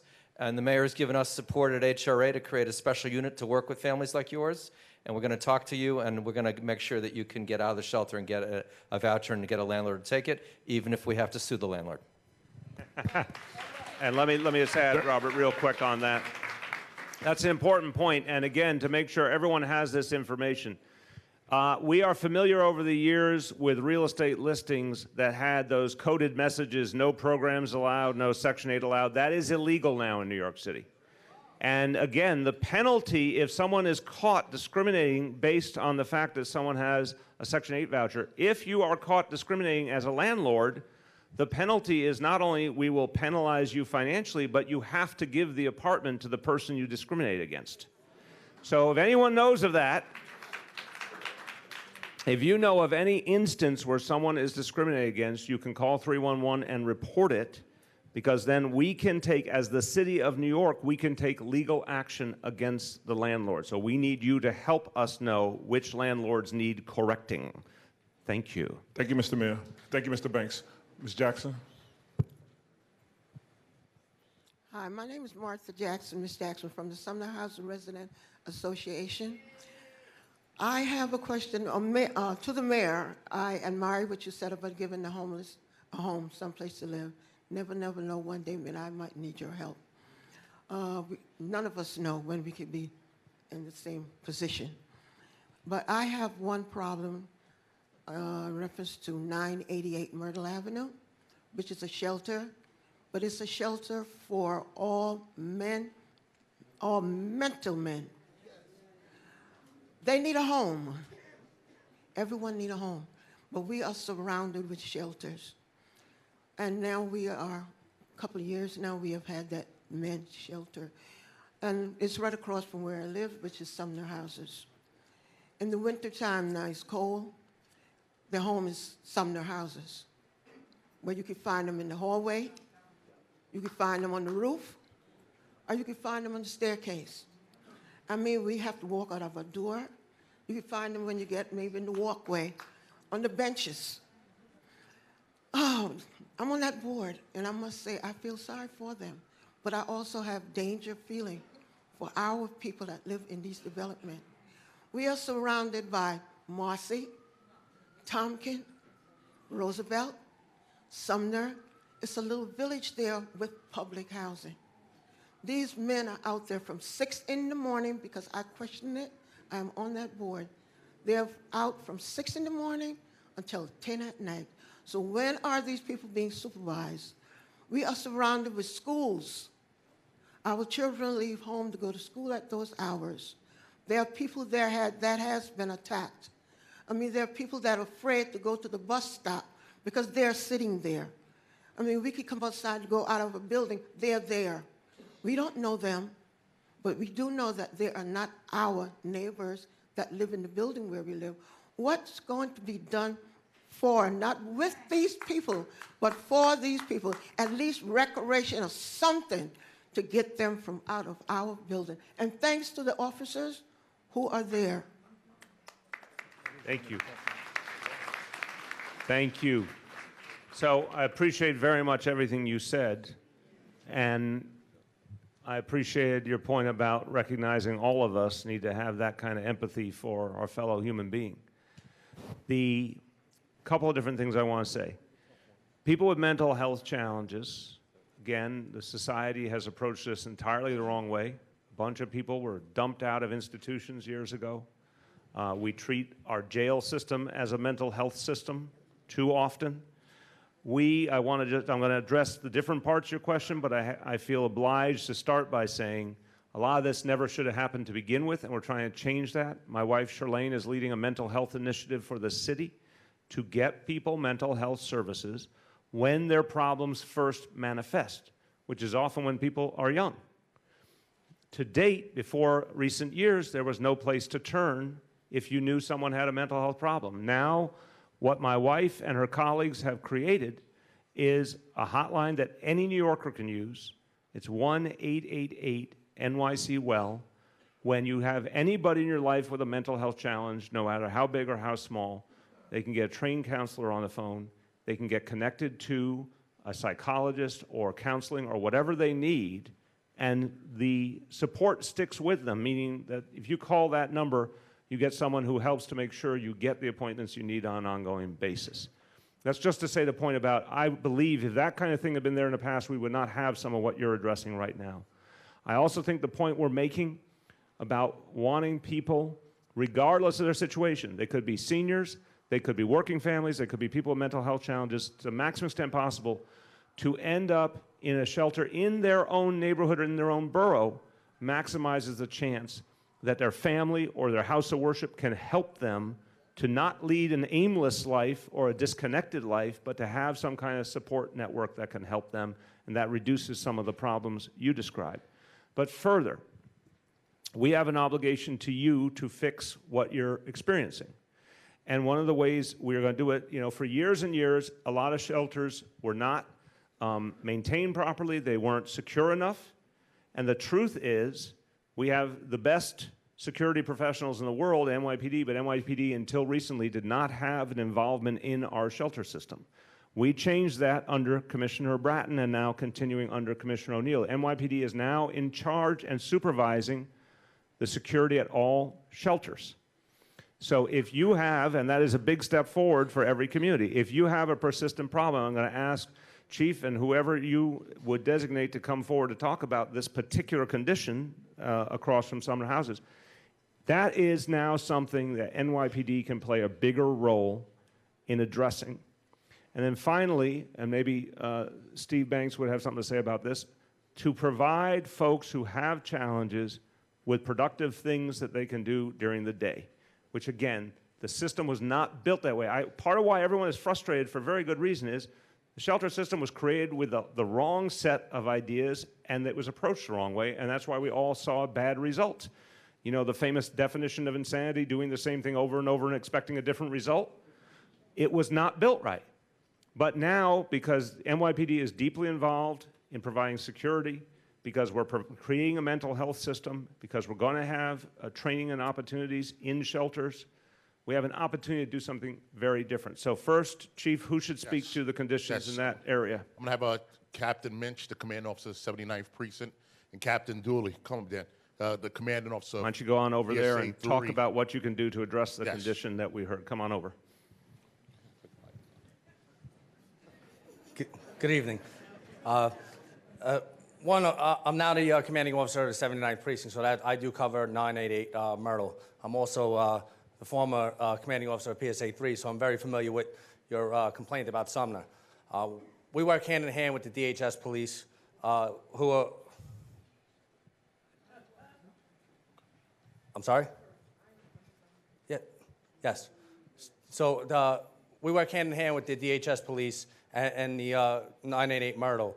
I will set up a meeting this upcoming week just to make sure that everything is going forward as planned, as the mayor said, that we oversee them, and we'll make sure that everything that we're supposed to be doing and they're supposed to be in work hand in hand and going forward, and make sure that problem does not continue. So I want to say that a little more clearly, that that we will have the meeting with you. So I'd like you to go over, Captain, and with your team, meet with the leadership at Sumner Houses to talk about how you are approaching your strategy so everyone can hear straight from you, ask their questions, and everyone can get on the same page. I'm Captain Dooley. I'm the commanding officer of PSA 3. I actually covered the Sumner Houses. Mr. Ballard, I know I talked to you today about the homeless condition. I talked to Maureen Mora. I don't know if she's here today, a little while ago. We're going to set up, we have a whole plan, a whole strategy that we're going to roll out next week. I talked to Mr. Ballard about it already. We're going to put a conditions car on the midnight tour to kind of sweep through the buildings to see if we find anybody sleeping on the roof or in the stairways. We're going to try to work with the NYCHR, the managers to increase signage help with the locks, maybe get better locks and lighting. So we're going to start rolling that out now. That'll start next week, and I know I talked to Mr. Ballard today about it. You'll start seeing an increase in officers. I know DHS can't actually go into our buildings, right? But we're going to, our NCOs, Officer Jameson and Officer LeBron are here, and they'll speak to you right afterwards, and they'll give you their telephone numbers so you can contact them more directly. But they'll be instrumental in helping to alleviate some of these conditions by at least getting them out to the street where then DHS can get them some services. Officer Jameson, the two officers' name that you just mentioned, I must say, Two of my best, right? They are on the grounds. They are good because they are very good. This is definitely going to cost me, I know. Because they also work very closely with me, myself, with the seniors there at Sumner, and we appreciate them. Ms. Jackson, though, I do want to point out that we want to make sure that we can separate and tease out the policing portion of this from the programming portion of this. Because there's two components to this. We don't want to just say that this is a police alone issue. There are programs that need, and we've discussed that, and we're going to continue to fight to make sure that the appropriate programming is in place so that they're not winding up in the building. So it's twofold. We don't want this to be the burden of the NYPD and PSA. That shouldn't be the case. But just, Ms. Jackson, and I know you know your NCO officers, but it's just an opportunity right now for me to tell everybody, if you don't know who your neighborhood coordination officers are, make sure you speak to them, because this is exactly what it's all about. Them working with you, pulling together resources, other city agencies, and solving problems together. That's how we're going to make the difference. Working together, solving problems together. So for anybody in the room, if you don't know your neighborhood coordination officer, and I know it's just a small few, please make sure you grab their name and number before you leave. Thank you. Just a word about the programming, and to pick up on I think the point the woman made over here to my right. We're very much focused on making sure that we can put new programs in place that haven't existed in the past to engage people during the day. As the mayor said, one of the first things the mayor did when he directed a 90-day review of the shelter system about a year ago, we issued a directive that said shelters are not to put people out during the day. That had been the rule for years. It's one of the first rules we undid. But as the mayor indicated with respect to Bedford Atlantic, we're putting in place programs to encourage people to be inside and to engage them. So the first step was prohibit people being put out. Second step is making sure there are actual programs to engage people. And then one of the benefits of us having the NYPD overseeing our shelter security is that we work very closely together and can separate out policing from programming. But initially, we're going to be working together, and we'll certainly volunteer to join that meeting to be part of the effort with you. So I see that we are, I don't want us to get restless. There are several hands that are going up all over, but right now I'm going to take a little professional privilege and defer to my mentor, the Honorable Assemblywoman Annette Robinson. Hi, good evening, everyone. I certainly would like to concur with all that's been said here this evening. To the council member, Robert Cornigan, and to you, Mr. Mayor, my concern is about Boys and Girls High School. Boys and Girls High School has had promises made, and many of them have not been kept. And so we are deeply concerned about that as to how we along with former council member Al Van, who is head of the advisory board. Many people in this room are part of an advisory board that has been set up to be able to assist Boys and Girls High School to reach its goals. And so we are deeply concerned about some of the resources that have been promised to the school so that the school can progress and be all that it can be. It has not gotten the kind of the equipment. Equipment was promised. So we're looking at that. So I know that there's some changes that are about to take place over there. And I just wish that when we make promises to the students and the staff over there, that we keep those promises so that we can make that school the school that it should be. Thank you. Thank you, Assemblywoman. I appreciate it. So before the Deputy Chancellor speaks, let me say I have had the honor of spending some time at Boys and Girls. And I had the honor of serving with Al Van in the City Council, and we worked very, very closely. And he and I have spoken many times about what is needed to keep that school on its march forward. I think you would agree that the last few years we've seen some real progress. I think you would agree, and I agree with you, that there's much more to do. There is a major capital commitment that we need to keep. So I want to affirm to everyone, I believe deeply in keeping commitments, and I understand how much Boys and Girls means to this community and what a noble history it has and how we have to restore it. I'm a believer that that is in the process of happening. But as to the capital commitments and the things we're going to be doing additionally, Deputy Chancellor. So we have been doing a lot of work at Boys and Girls High School. Every classroom has a new smart board. We are in the process of renovating 3 science labs. They are getting completely modernized and upgraded. We are restoring floors. We are restoring air conditioning. There's been tremendous new painting done in the building. I'm incredibly happy to say that we released high school admissions yesterday, and Boys and Girls had more students match and receive offers to attend Boys and Girls than had last year. So we are working very closely with the new principal in the building, who is doing just a wonderful job improving the culture of the building, improving the morale in the building, and attracting new students. We're working with her on identifying a CTE strand, a technical education strand, and we will support that with whatever facilities are needed to make that a success. So we're clear that the commitment still stands by the administration to support Boys and Girls High School. Wait a minute, what part of what I just said wasn't clear? I'm reiterating it, Mr. Mayor. I'm making it clear and concise. Read my lips. Yes. No new taxes? Boys and Girls High School is a jewel of this community, must continue to move forward. Every commitment we have made, we will keep. Got And if I could just add one thing, we would welcome you to come and take a tour. So we're going to go right behind the mayor here. I promised that I would, yes. I got a ladies first. Thank you. Good Women's evening, History Month. Mr. Mayor, Councilman Cornegie, and everyone else in the home. I'm Mona Faison, and I am the Executive Director of Peace for Peace. And my question is geared toward our youth and summer activities. Myself and SOS, and I'm sure everyone in the community works hard to make sure our children are engaged. So my question is, what are we doing to increase summer youth programming? And is there an initiative that we can grant towards small businesses, since we are booming in our small businesses, that will make them extend a hand to grab a mentor or a child from the community that they are economically vested in to actually develop and pass that torch on and empower our children? Excellent question. Thank you.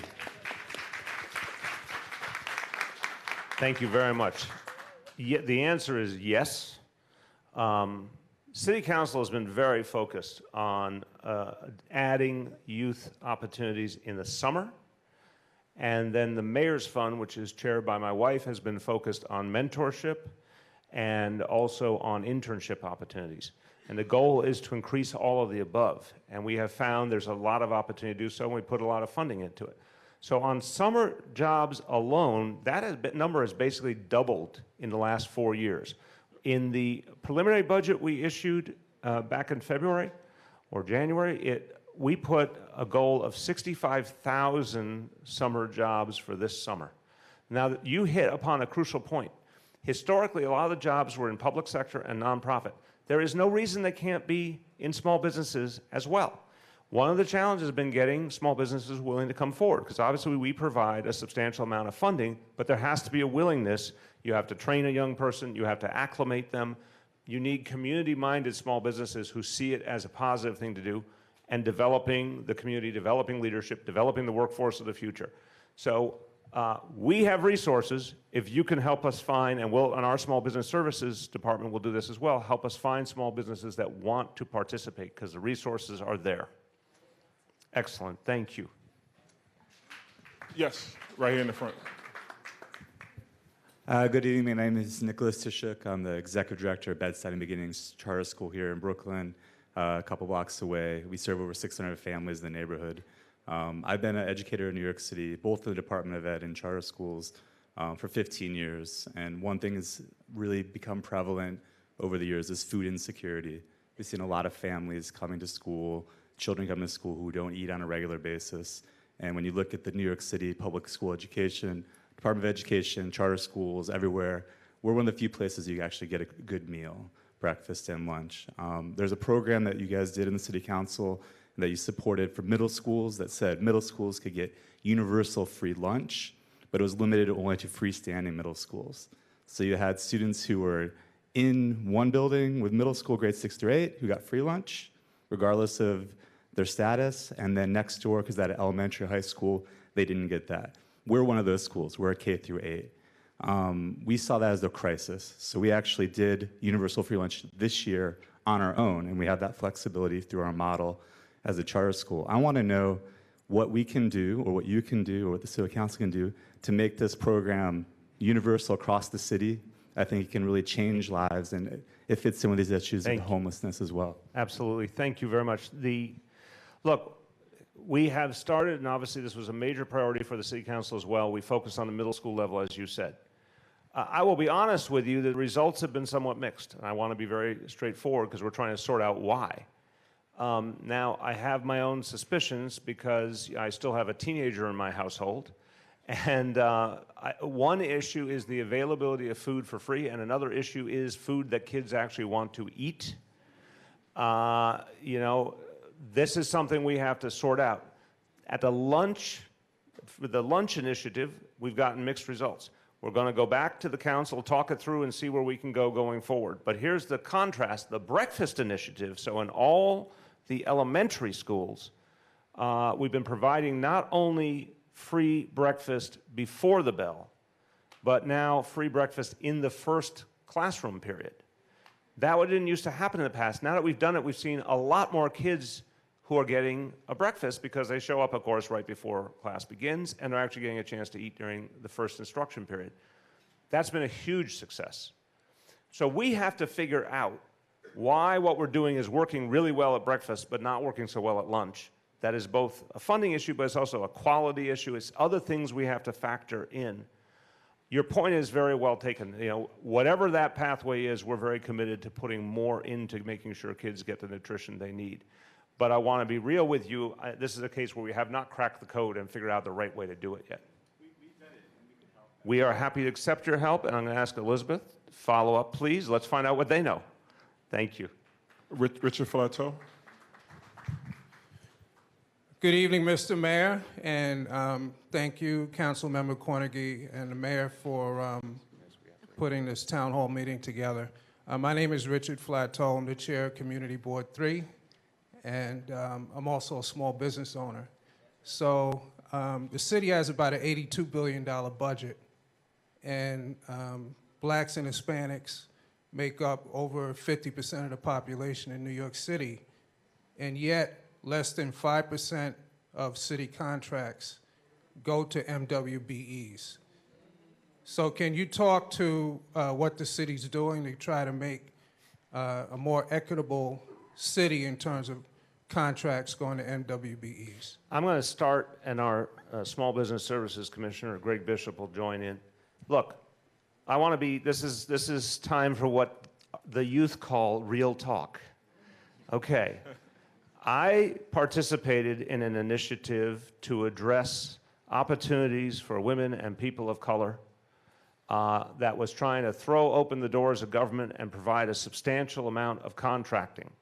And that initiative proceeded until December 31st, 1993, when I had the honor of working in City Hall for Mayor Dinkins. And starting the next day, that was stopped dead in its tracks. And we went through 20 years between the two previous mayors where there was not a sincere effort to address this issue. We have come in and now set a brand new goal for contracting in New York City. We want 30% of all city contracts to go to MWBEs, period. Now, Greg, you'll help me. I believe the number we typically quote is $15 to $18 billion of goods and services a year? 13 to 15, I'm sorry, $13 to $15 billion of goods and services a year. So on a 30% basis, $4 million, even up to $5 million, $5 billion, I'm sorry, $4 billion up to $5 billion of annual opportunity for minority and women-owned businesses when we hit that 30% goal. We have one major structural barrier in Albany that we need support from everyone in this room on. There's legislation in Albany, co-sponsored by Senator James Sanders Jr. and Assembly Member Rodney Bishop from Brooklyn, to give the city parity with the state standards so we can give more contracts directly to MWBEs and to raise the bar on the amount of dollars per contract that we can provide. We need help getting that passed to open up our ability to do more. But a 30% goal we believe in fundamentally, and a lot of that runs through getting more firms certified, doing more outreach to community, giving more people opportunity to apply to begin with. We also have a revolving loan fund that we're starting for a lot of businesses that needed an economic boost so they could qualify. So, Greg, could you talk about the revolving loan approach, and could you talk about the certification approach? Wait, Greg, before you do that, I want to just say that contrary to popular belief, you do not have to be 6'4" or above to get things moving in this city. Hey, where's Dr. Easterling? Dr. Easterling, you still here? Stand up, Dr. Easterling. Yeah, you don't have to be 6'4" or above. That's just my colleagues. I am a heightist. I thought Greg was a little short, but I hired him anyway to be commissioner. Thank you, Mr. Mayor, and thank you, Councilmember Cornegie. So a couple things. The mayor is correct. We have done a lot in this administration to increase not only opportunities for MWBEs, but really focus on some of the barriers that prevent MWBEs from being successful. So at the Department of Small Business Services, we are the agency that certifies you as a MWBE. We are streamlining that process to make it faster. We have staff that will actually sit down with an MWB to actually go through the certification process, so you don't have to do it on your own. But the question is usually, I'm certified, now what? And now what? You have a team behind you. So we not only help you with helping you with your RFPs. So for those who are not familiar with the city and how we purchase, we have a team that will sit down with you if you're bidding or if you're submitting a response. We will make sure that it's correct, so that way you're still in the game. We have a number of mentorship programs, and one of the main thing that the mayor's talked about is access to capital. So we are literally this month will have applications available for a fund where you can borrow up to $500,000 at a 3% interest rate if you are working on a city contract. And that is crucial for MWBs that have cash flow issues. Certainly, the mayor's correct in terms of we need your help in Albany. Where we have discretion, and we have discretion right now, our discretion level only goes up to $20,000. But if you look at our utilization, we're already at 40% for purchases up to $20,000. If we are able to have full discretion up to $200,000, you can only imagine the impact that we'll have on MWBs and the growth for small businesses. So certainly we need your help to prove that, to push that legislation forward. But I'll be happy to talk to you about additional services. And for anyone in the room that's interested in actually getting certified with the city, we buy everything from, and I've seen from German Shepherds to coffins to anywhere in between. So certainly if you have a business and you're looking to actually grow your business, please see me. Wait, can you just briefly go over the mayor's new office of MWBE? Hold on. Greg, try something like we buy everything from paper clips to something that's not German Shepherds to coffins. That's really not a good look. That's not a good look. Okay, he has another question. Go ahead. No, if you could just talk about the mayor's new office of MWB and how that's accessible to small businesses. Right, so certainly, again, the investment that we're making, so at City Hall, there's now a mayor's office at MWBE. That team is responsible for pushing through a lot of the policy issues, not only on the legislative side, but we know that there are certain sort of barriers that MWBs face in terms of maybe insurance requirements that certain procurements have, and other issues that come up. And that team is responsible for meeting with MWBs and really helping you with that.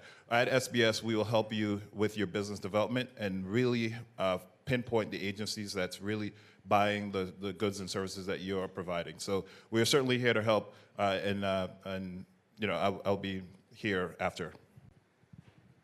So for all the folks with coffin companies and German Shepherd breeding companies in the room, go see Greg. Can we go right here?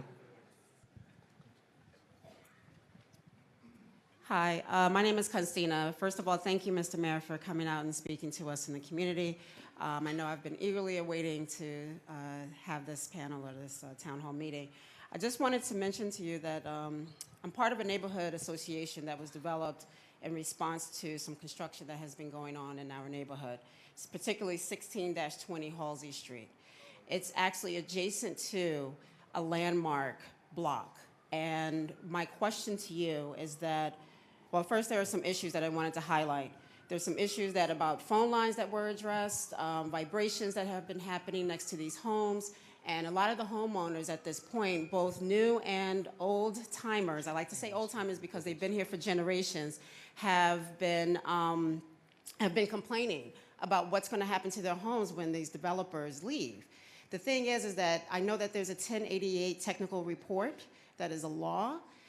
These developers and contractors have not actually adhered to this, and the neighborhood is actually concerned that their homes are going to be impacted due to this major development that's happening right next to the landmark block. So my question to you is, how do we hold them accountable if they're not actually abiding by the law? Thank you. Who? Tim Hogan? Where are you, Tim Hogan? Come forward, Tim Hogan. So that specific rule or law is a new one on me, but you came to the right place because if a developer is not adhering to the law, we want to get right on it and protect the interests of the surrounding homeowners and community. So Tim, how do we handle a situation like that? All right, so there's a number of regulations. The first one is that if there's any construction within 90 feet of a landmarked area, landmark building, they are required to have monitoring on that building. And they have to do monitoring reports to the Department of Buildings showing whether those vibrations are happening. If that is not happening, I will make note of the address and I will have a team out there tomorrow. Developers would rather just pay whatever fine or fee. It's still more cost effective with the development and with the price of the area to just pay the fine. Whoa, whoa, whoa, whoa. He said stop work order. I said stop work order. That's when they have to stop work. Wow. No, seriously. That's the really important point to everyone. I agree with Robert. Unfortunately, a lot of people in business blow by the fines, but a stop work order is a much more serious matter, and if they've done something that warrants that, and then they violate it, what kind of penalties for someone who violates a stop work order? There's up to a $25,000 penalty for each violation of a stop work order. And we will write the violation every time. In addition, when we issue that stop work order, normally that costs the developer a lot more money because they're paying the carrying costs on that building.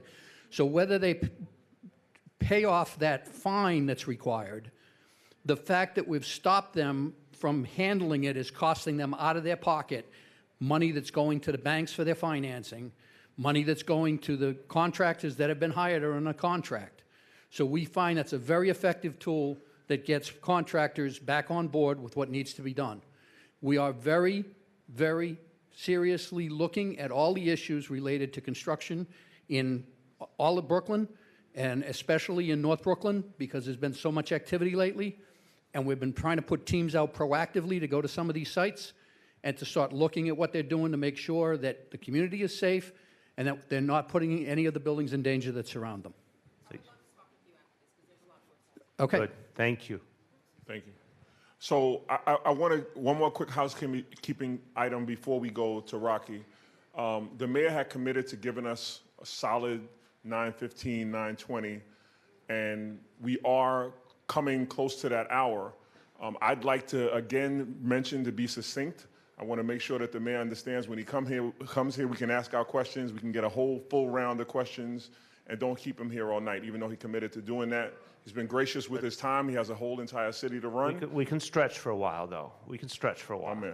Okay. I didn't want to say that. You're good. You're very kind, but I'm willing to stretch for a while. Okay. Rocky Robinson.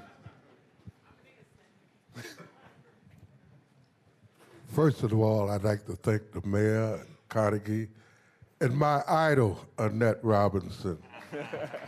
My name is James Rocky Robinson. I started the first multicultural volunteer EMS in the nation. We've been on the lot We've been on the lot at 727 Green Avenue for 30 years in a trailer, a 100-foot trailer. And I think I would like to ask everybody, when are we going to cut the ribbon so we could have a building there? I've trained over thousands of people, young people, that didn't have hope. And I told them, listen, I'm going to teach you how to save lives instead of taking lives. And a lot of my graduates are now police officers. They are doctors, nurses, EMTs, paramedics. And the reason for that, I'm a retired captain from EMS. And I saw that our people was laying in the street for hours waiting for an ambulance to come. And I have the solution for stopping the violence. Jobs. You train them for jobs and they will not rob. So my question to you, is there any way, I know that Annette has tried to sign a proposal to get us a building there, and you know, after 30 years, don't you think we deserve a building? And, and I'd like to ask the mayor, thank you. Can you help us get that building and put homeless kids over on the 3rd and 4th floor, so when they get 17 and 18 years old, we could teach them and get them into the medical field. That's the solution for stopping the violence. Thank you, sir. Thank you, Rocky. Thank you, Rocky. Well, Annette's your idol, but you're my idol. And thank you. You've done extraordinary things for this community. And you are a trailblazer, and it wasn't easy, I know, but you've had a huge impact. And a lot of young people have now, I know, gone on to a whole profession serving others because of what you got started. So look, I don't know the details, but I'm very sympathetic is what I can tell you. So I'm not going to make the mistake of making a public commitment when I don't know the facts, but I like what you're saying. And I'm willing to come over and take a look and see what we can do, because what you've done is a blessing to the community. So I'll see you soon over there. Thank you. Right here. Good evening. Hi, my name is Monique Port. I'm the Center Director for the Police Athletic League located on Gates and Marcy Avenue. So I wanted to say my summer camp a year and a half ago was able to witness you, Mayor de Blasio, come out to the Sheepshead Nostrand houses and take down the scaffolding at that time. I'm then transferred over to the Woodson site, and I find that there's scaffolding up over there. So I am wondering, how can someone assist me in getting that scaffolding down? Because my kids, we pick up the kids from the school, they pass through that.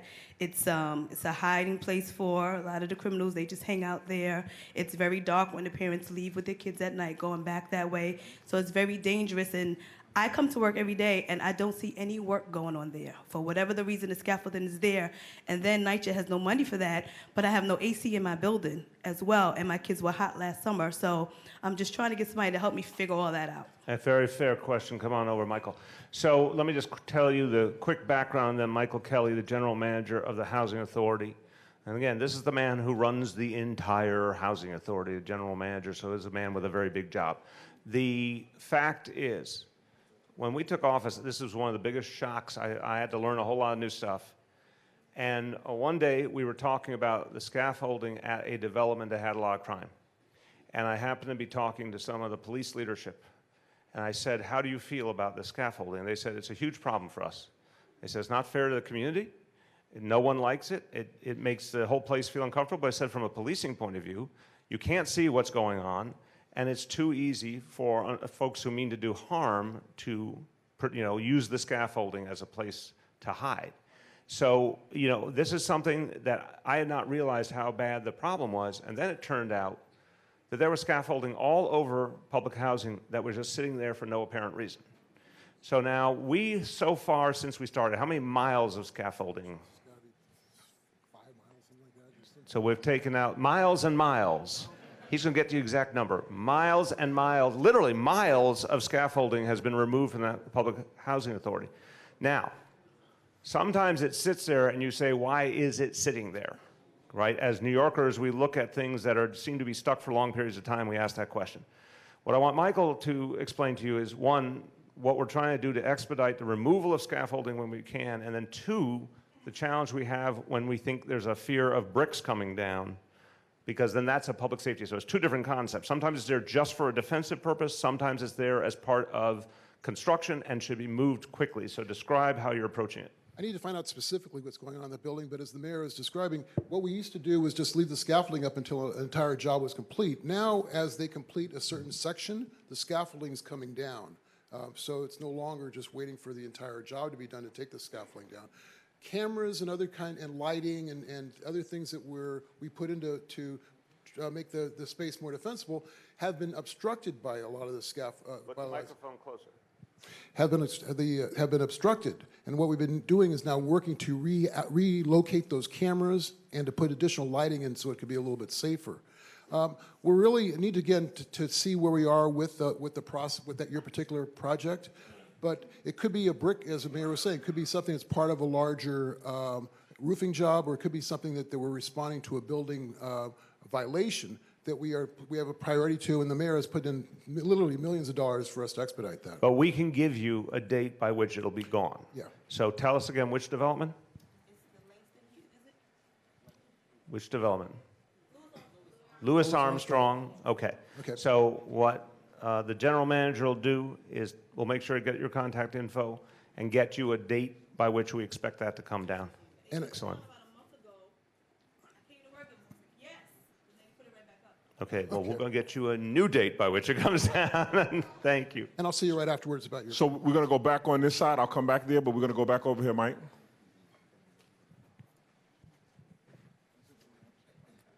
Good afternoon, Mr. Mayor. Good evening, Mr. Mayor. Good evening. Councilmember Cornegie.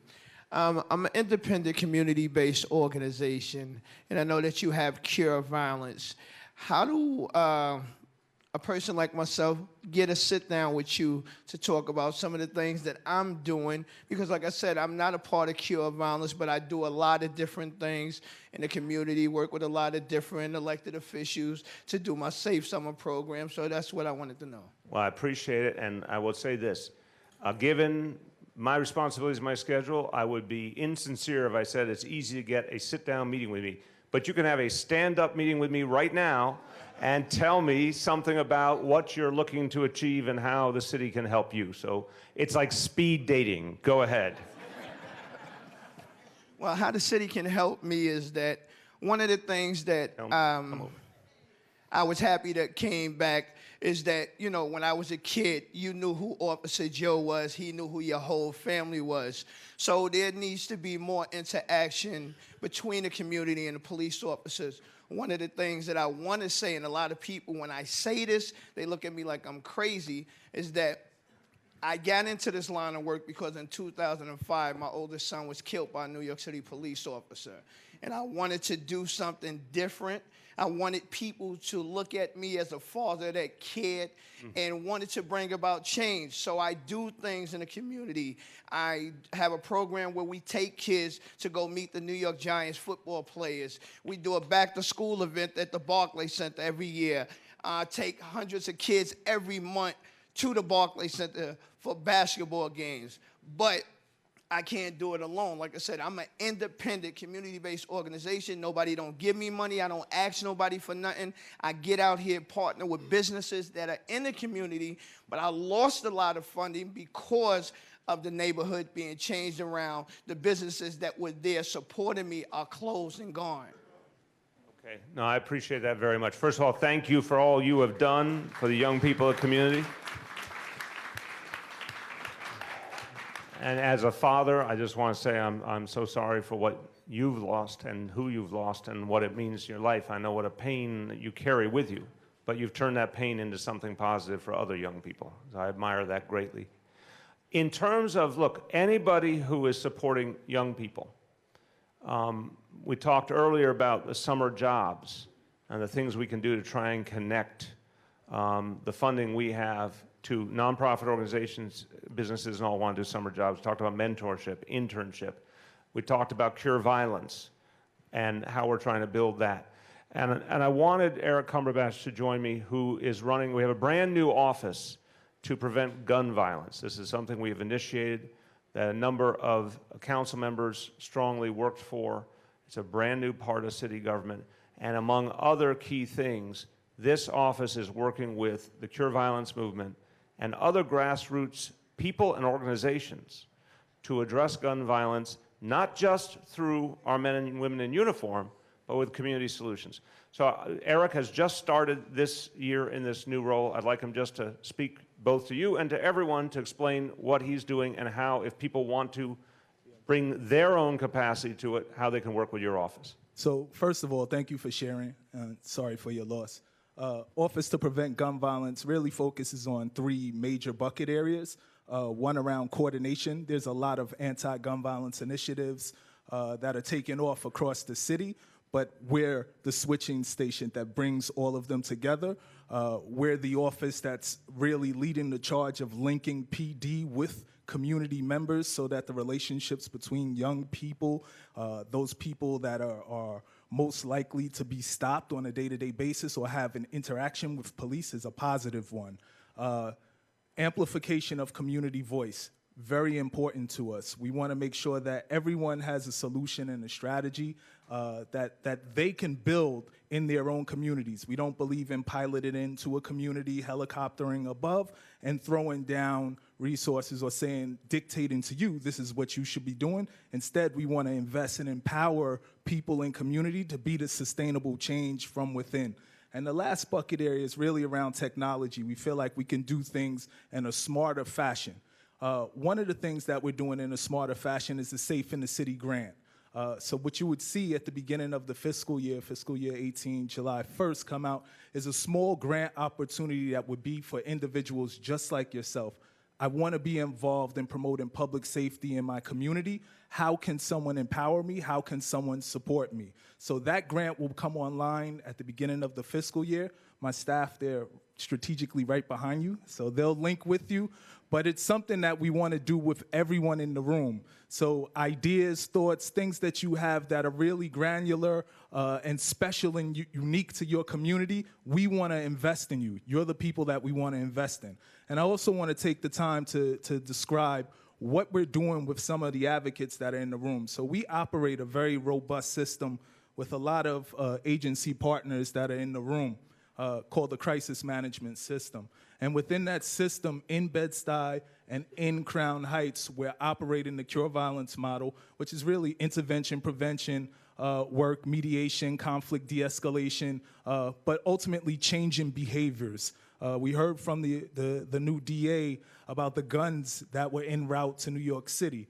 Yes, the guns were en route to New York City, but the problem and the issue lies in why do our kids want to pick up a gun or feel that they need to pick up a gun. So really working with the credible messengers you see here with the SOS shirts to really change that mindset, foster behavior, and give young people the tools to be equipped to mediate situations and to not find themselves trapped without an out, and really educate them, find out where the gaps, the needs in their network, their family, and their community, and mitigate those levels of distress and disorder. And we do that using a myriad of different supportive intervention services.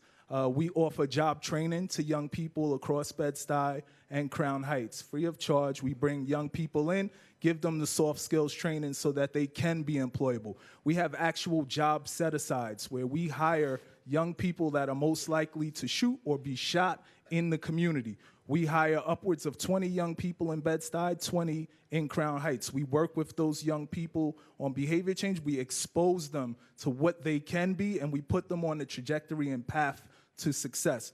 We offer mental health training, whether that's therapeutic or professional mental health training.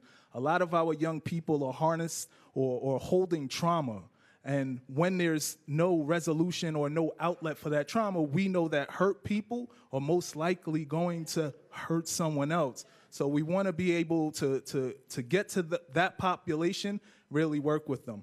Legal aid services, really big piece. We offer every young person that we work with free legal representation. And not just legal representation, but knowing their rights, knowing their responsibilities, guiding them through the system. A lot of times when people are jammed in the system, it's because they're not educated about how that system works. So ensuring that our young people know what to do once they have a summons and how to not let that summons become a warrant and not let that warrant turn into arrest and so forth. So we're doing a lot. It's not just my office alone. There's a lot of partners that we have, but I want to partner with all of you. And I see the community as our best asset, and it's key for what we're launching this summer as Summer All In. And Summer All In is an investment. All of us have to be invested in promoting public safety in our communities, and jointly we can do it. So I welcome you.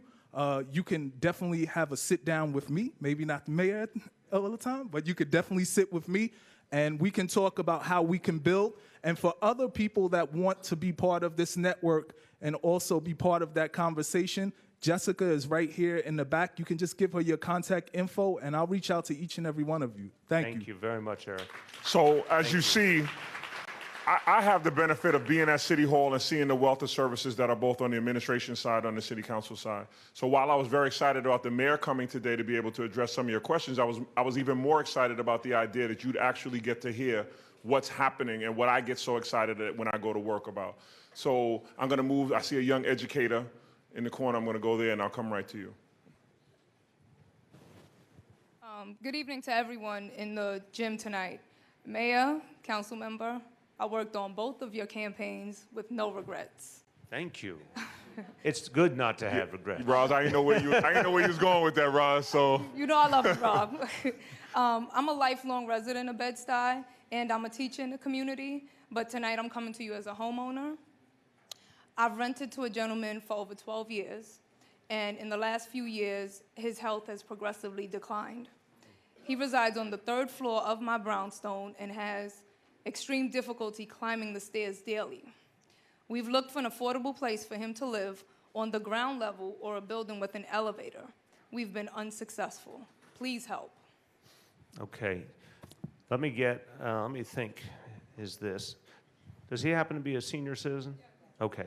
Donna, Steve, who's got this? Who wants to figure out the follow-up if we need to? Don't all jump at once. while he's doing that, Roz, is he retired? Someone's got. You gonna do it? Yeah. Thanks. Okay. Well, who's gonna do something about that? I'm trying to get the government to work over here. Come on, government, come with me. So, thank you. What's your young lady teacher? Rosalind. What's your name? Rosalind. Okay. Our aging commissioner, Donna Corrado, is here. And obviously, Steve Banks, our social services commissioner. So they will follow up with you to figure out what we might do. Anyone have a specific comment about how we might go about it? I do. I just want to commend you as a landlord for being interested in taking this on, because it is, especially in Brooklyn, especially the housing stock is multifamily, so this is not an isolated incident, but I want to thank you for taking it on. We'll do what we can and also engage the Office of Disabilities and Mayor's Office of Disabilities to see what we can do to make an accommodation. Okay. Thank you very much. Kenny Charles is coming right over to talk to you, take down your information, and we'll work as a team to try to solve it. And so we're going to move this way. So we're going to start right here, and we're going to keep moving this way. And you're next. Yes. Thank you. Luckily, I came today as a parent. I have 2 kids in this school for parent meetings, and then I seen you, and I shake a hand after the NED fundraiser a long time ago, and then I left in Pakistan for 2 years. I came back, and now I am a parent of 2 kids in this school. Previously, 1985 to 86, as few people remember, in the Fulton Street and Bedford, there's a mosque. It's called Muslim Mosque, Taqwa Mosque. I used to do patrolling against the drugs. So we clean up that area. For that reason, because I'm bringing this issue, you are the mayor of the city, you're the father of all of the community. I needed only 2 simple questions. A request to you to first to allow in a public school halal meal for children, especially for lunch. And I used to afford it before. I put in my kids for. Okay, go me the second question. What was Second is the rents are very high. Okay. Somehow you bring in the rent. Okay, good. That one's really tough. But, okay. On the first question of halal meals, we are not there yet. Again, a town hall meeting is a chance to answer questions honestly. We're interested in the potential of having halal meals in public schools, but we are not there yet. We have not figured out yet the right approach, how much it'll cost, if we have the money, et cetera, but we are looking at the issue for sure. And we have done a lot more to show our Muslim students that they are being supported and respected. That's why we did the Eid holidays, among other things. So we are very proud of that fact. But we will look at halal meals. On the rent question, look, it's one of the biggest questions in all of New York City. So I'll just say the simplest point. Everything we are doing is to address the affordability crisis in the city. Our plan to subsidize and build 200,000 apartments that will house 500,000 more people in affordable housing. So 500,000 New Yorkers who right now cannot afford their housing, that plan is going to serve them. The mansion tax I talked about will reach 25,000 seniors if we can pass it in Albany. The rent freeze for 2 years, let me see how many people in this room are in rent-stabilized housing. Anyone who's gotten the rent freeze the last few years? That's something that's helped people directly. The anti-eviction legal services with the City Council, we just agreed to a very powerful new vision of access to counsel so that now any New Yorker who makes under $50,000 a year will get a lawyer for free if they have to go to housing court to avoid eviction. So all of these things are to address the affordability crisis. I cannot stop the private sector from setting the rents they set if they're not rent stabilized, but on all those other fronts, we can address the affordability crisis. So we are officially in the speed dating round right now. We have a lightning round. Lightning round. Lightning round. So I've been married a long time. I don't know anything about speed dating. You don't. I don't know. So I'm following your lead. But we're going to start right here. Fast question, fast answer. Let's see how fast you are. Hello, everyone. My name is Natifa Ford. So thank you guys so much for doing this town hall. I really appreciate it. And quick question. I feel like I'm under pressure now. You are. And it's really off the affordability piece. I have been around. I'm trying to create more pressure. Oh my gosh. It's really about the affordability piece. And I know there was a bill proposed in Albany to change the affordability formula because we hear affordability, but the community really doesn't understand what that means. They think it's affordable to them, but in reality, we know how HUD created the formula. It's not really a form for the community. So there was a bill proposed to change the affordability formula so that it was more specific to the zip code. Right. And I believe it was 2 senators in either Long Island City. This is your okay, idea. There you go. Round? That's my question. So I want to know, how can you guys support that bill, or really think a little bit more outside of the box of how we can have essentially real affordability in our communities? So let me, again, a real talk moment. I appreciate the question very much. I don't know enough about the bill, and if it's at the federal level, I would say that's okay. And I just don't know about it, so I can't speak about it, but I understand the concept. We're trying to do it locally is the honest answer. We're trying to adjust the affordability levels for any affordable housing that gets created to reflect as maximum extent possible the local community. The problem is a thing we call money. The lower you go, and we know there are huge numbers of New Yorkers who are in an income level 20,000 and below. A lot of people between 20 and 30,000, 30 and 40,000. That's a really big swath of people.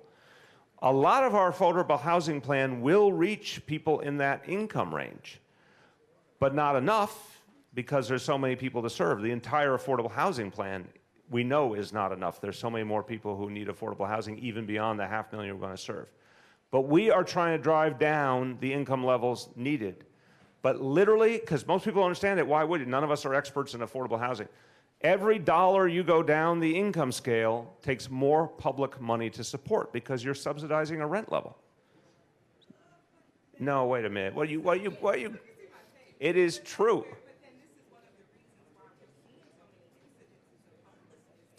Look, again, I will finish, and then we're going to go on to other people. The whole concept that we discussed at the beginning is homelessness today is economic. It is people are experiencing rents that are too high and wages that are too low. We're trying to address that every way we know, including, this city pushed very hard to get the minimum wage increase in Albany, which we're very proud of, and more benefits for people like paid sick leave and paid family leave, which take economic burdens off family, put more money in their pocket. I mean, we're doing those things. But I don't want anyone in the room to think the city of New York is all powerful. I would love it if we had massive amounts of money and we had more legal power to impose our will on the private sector, but we don't. And bluntly, we're about to see potentially huge cutbacks that will affect our city budget from Washington. So it's not that we don't see that it would be better to keep going even farther down the income scale if we could. It's that to do that takes a lot of money. You might say that's a great investment. I would agree, but remember, every time we do that, it means we are limiting the number of apartments we can create. And there's a lot of people who make $40,000 who need an apartment, $50,000. We're trying to serve the whole income band. That's our approach. Lightning round. Lightning round. Don't ask complicated questions, and this will go much better. My question will go pretty fast. You kind of excuse my condition because I'm in the midst of some significant and severe dental work. But Lord moved me to ask this question anyway. My question, I guess I'm one of the few people that may ask the question, is it relates to the schools, the Deputy Chancellor, yourself, the Mayor, and the General Manager of Housing. But I want to find out if the city is open to receiving assistance. What I mean by that is, my name is Kevin Pruitt, and I'm the founder of a company called My EDU Rhyme. Okay, I know this is going a little too long. Let me hear just go to the punchline, because we want to get as many people as we can. Okay. Basically, what we've done is we have a patent pending process where we're taking all of the information that students are required to memorize in their studying. I put together a team of educators and musicians and so on and so forth. Punchline? It sounded like a commercial. Wait, don't do no, a it's not a commercial. I'm getting that sense. It isn't. And we've created a process where we take all the study material and put it to music. Let me just, in the interest of time, I will have the Deputy Chancellor listen to your specific idea and follow up with you. That's because if it's a specific proposal. All right, my question is this. My question is, as it relates to our process, we want to find out, I have a number of corporations that are interested in partnering with us in the city. To bring this into the answer is the Deputy city Chancellor is going to follow. Is the city We're open. That's why the Deputy Chancellor is going to follow up with you. Okay, that's all I wanted to know. Young lady.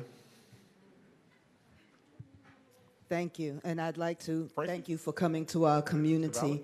And as a long-term resident of Bed-Stuy, community is the keeper of our culture.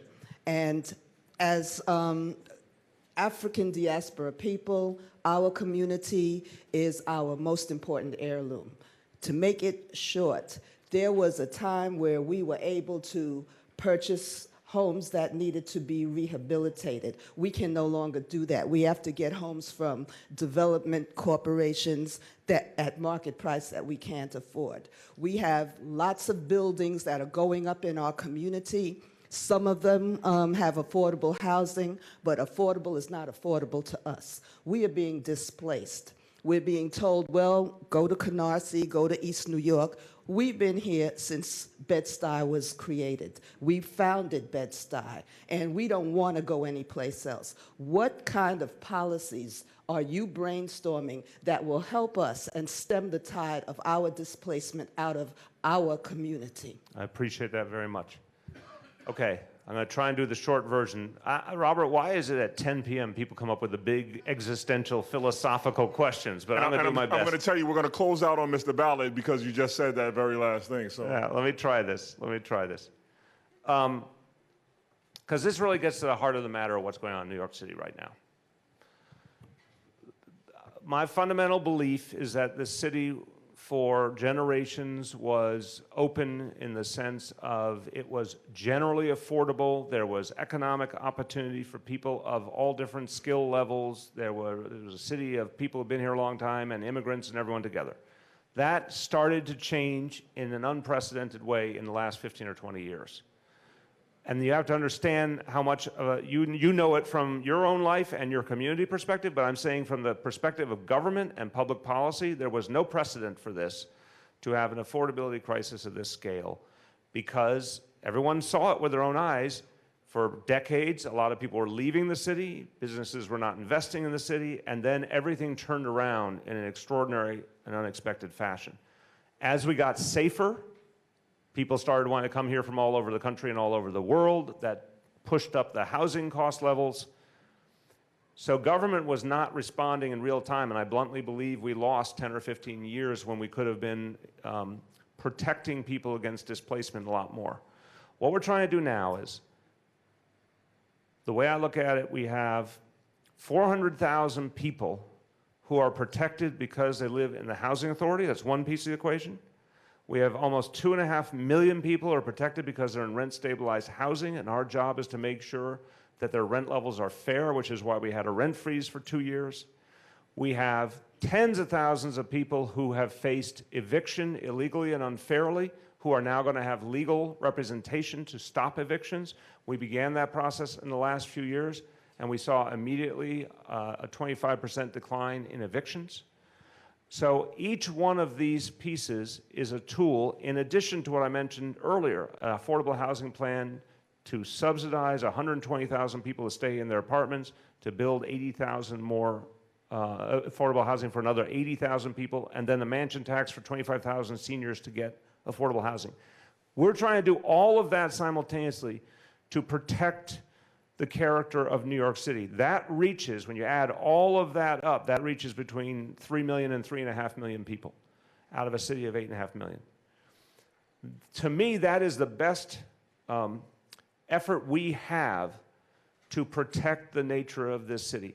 What we don't have, what you said a very important thing, do we have a lot of homes left that can be available to everyday people at reasonable prices? No.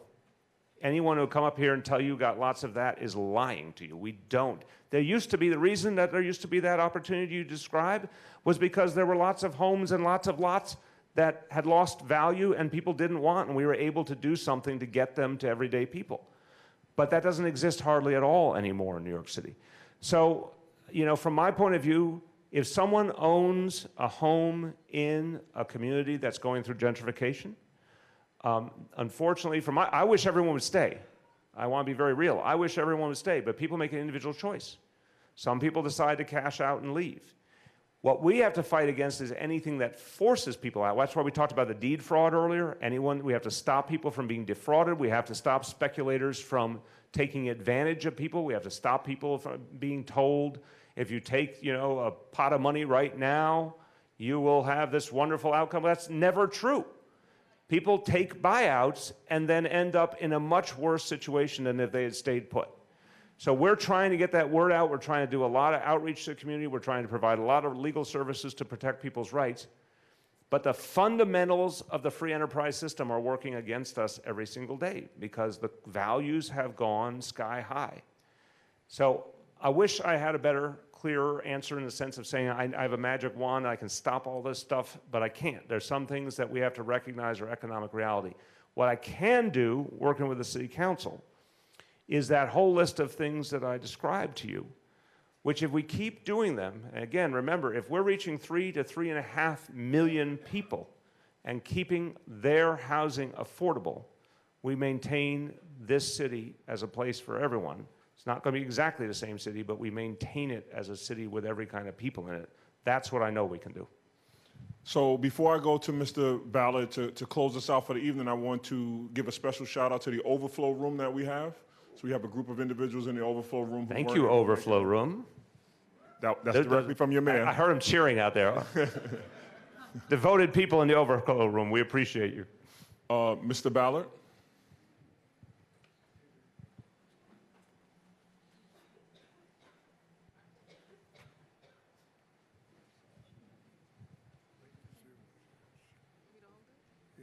No, give it to me. Thank you. Good evening, everyone. I know it's getting late in the evening, but as the mayor said that he would stay just a little while longer, not in those words, but I gather that's what he meant. I want to thank every member of the City Council. I watch you very closely and have really appreciated what you attempt to do. Those things that you don't, they're really for the people. So I just want to say good evening, Mr. Mayor, I thank you and Councilman Carnegie for this opportunity to stand before you at this time. But I'm going to make it quick and I think succinct. What I'm going to say, my colleague in the early going of this meeting made a mistake. She called you Mayor Bloomberg. Well, I'm going to call you Mayor de Blasio. We're making progress.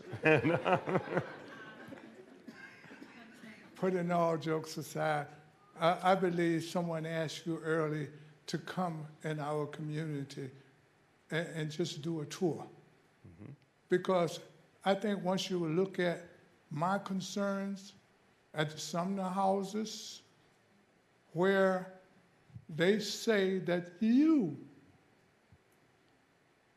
that was one of your pet ideas, and placed in a building in front of 10 Louis. I don't think that was well thought through. And I would like for you and the councilman to come and see what I'm saying. So was that quick? I think that was very good. Well, I'll tell you up. I will double up, Mr. Ballard. I appreciate you being here, and obviously I know you've been involved in the community for a long time, and I appreciate all you've done. So, the same day I come out to see the headquarters of the ambulance corps, I'll come over, take a look at what's going on at Sumner. Very close proximity. You and I'll go on a little tour. I'd love that. Okay, thank you, Mr. Ballard. Appreciate it. Thank you.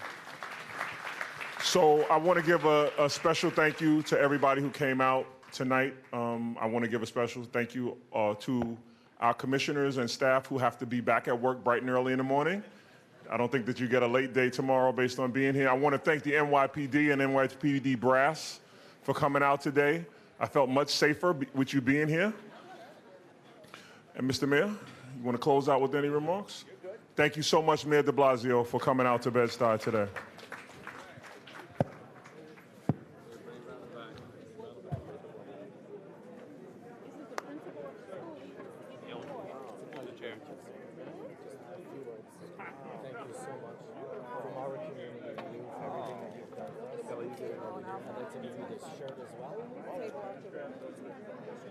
Wow, cool, man. Thank you.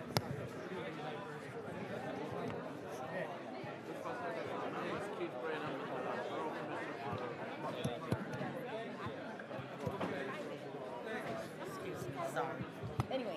Yeah. My bad.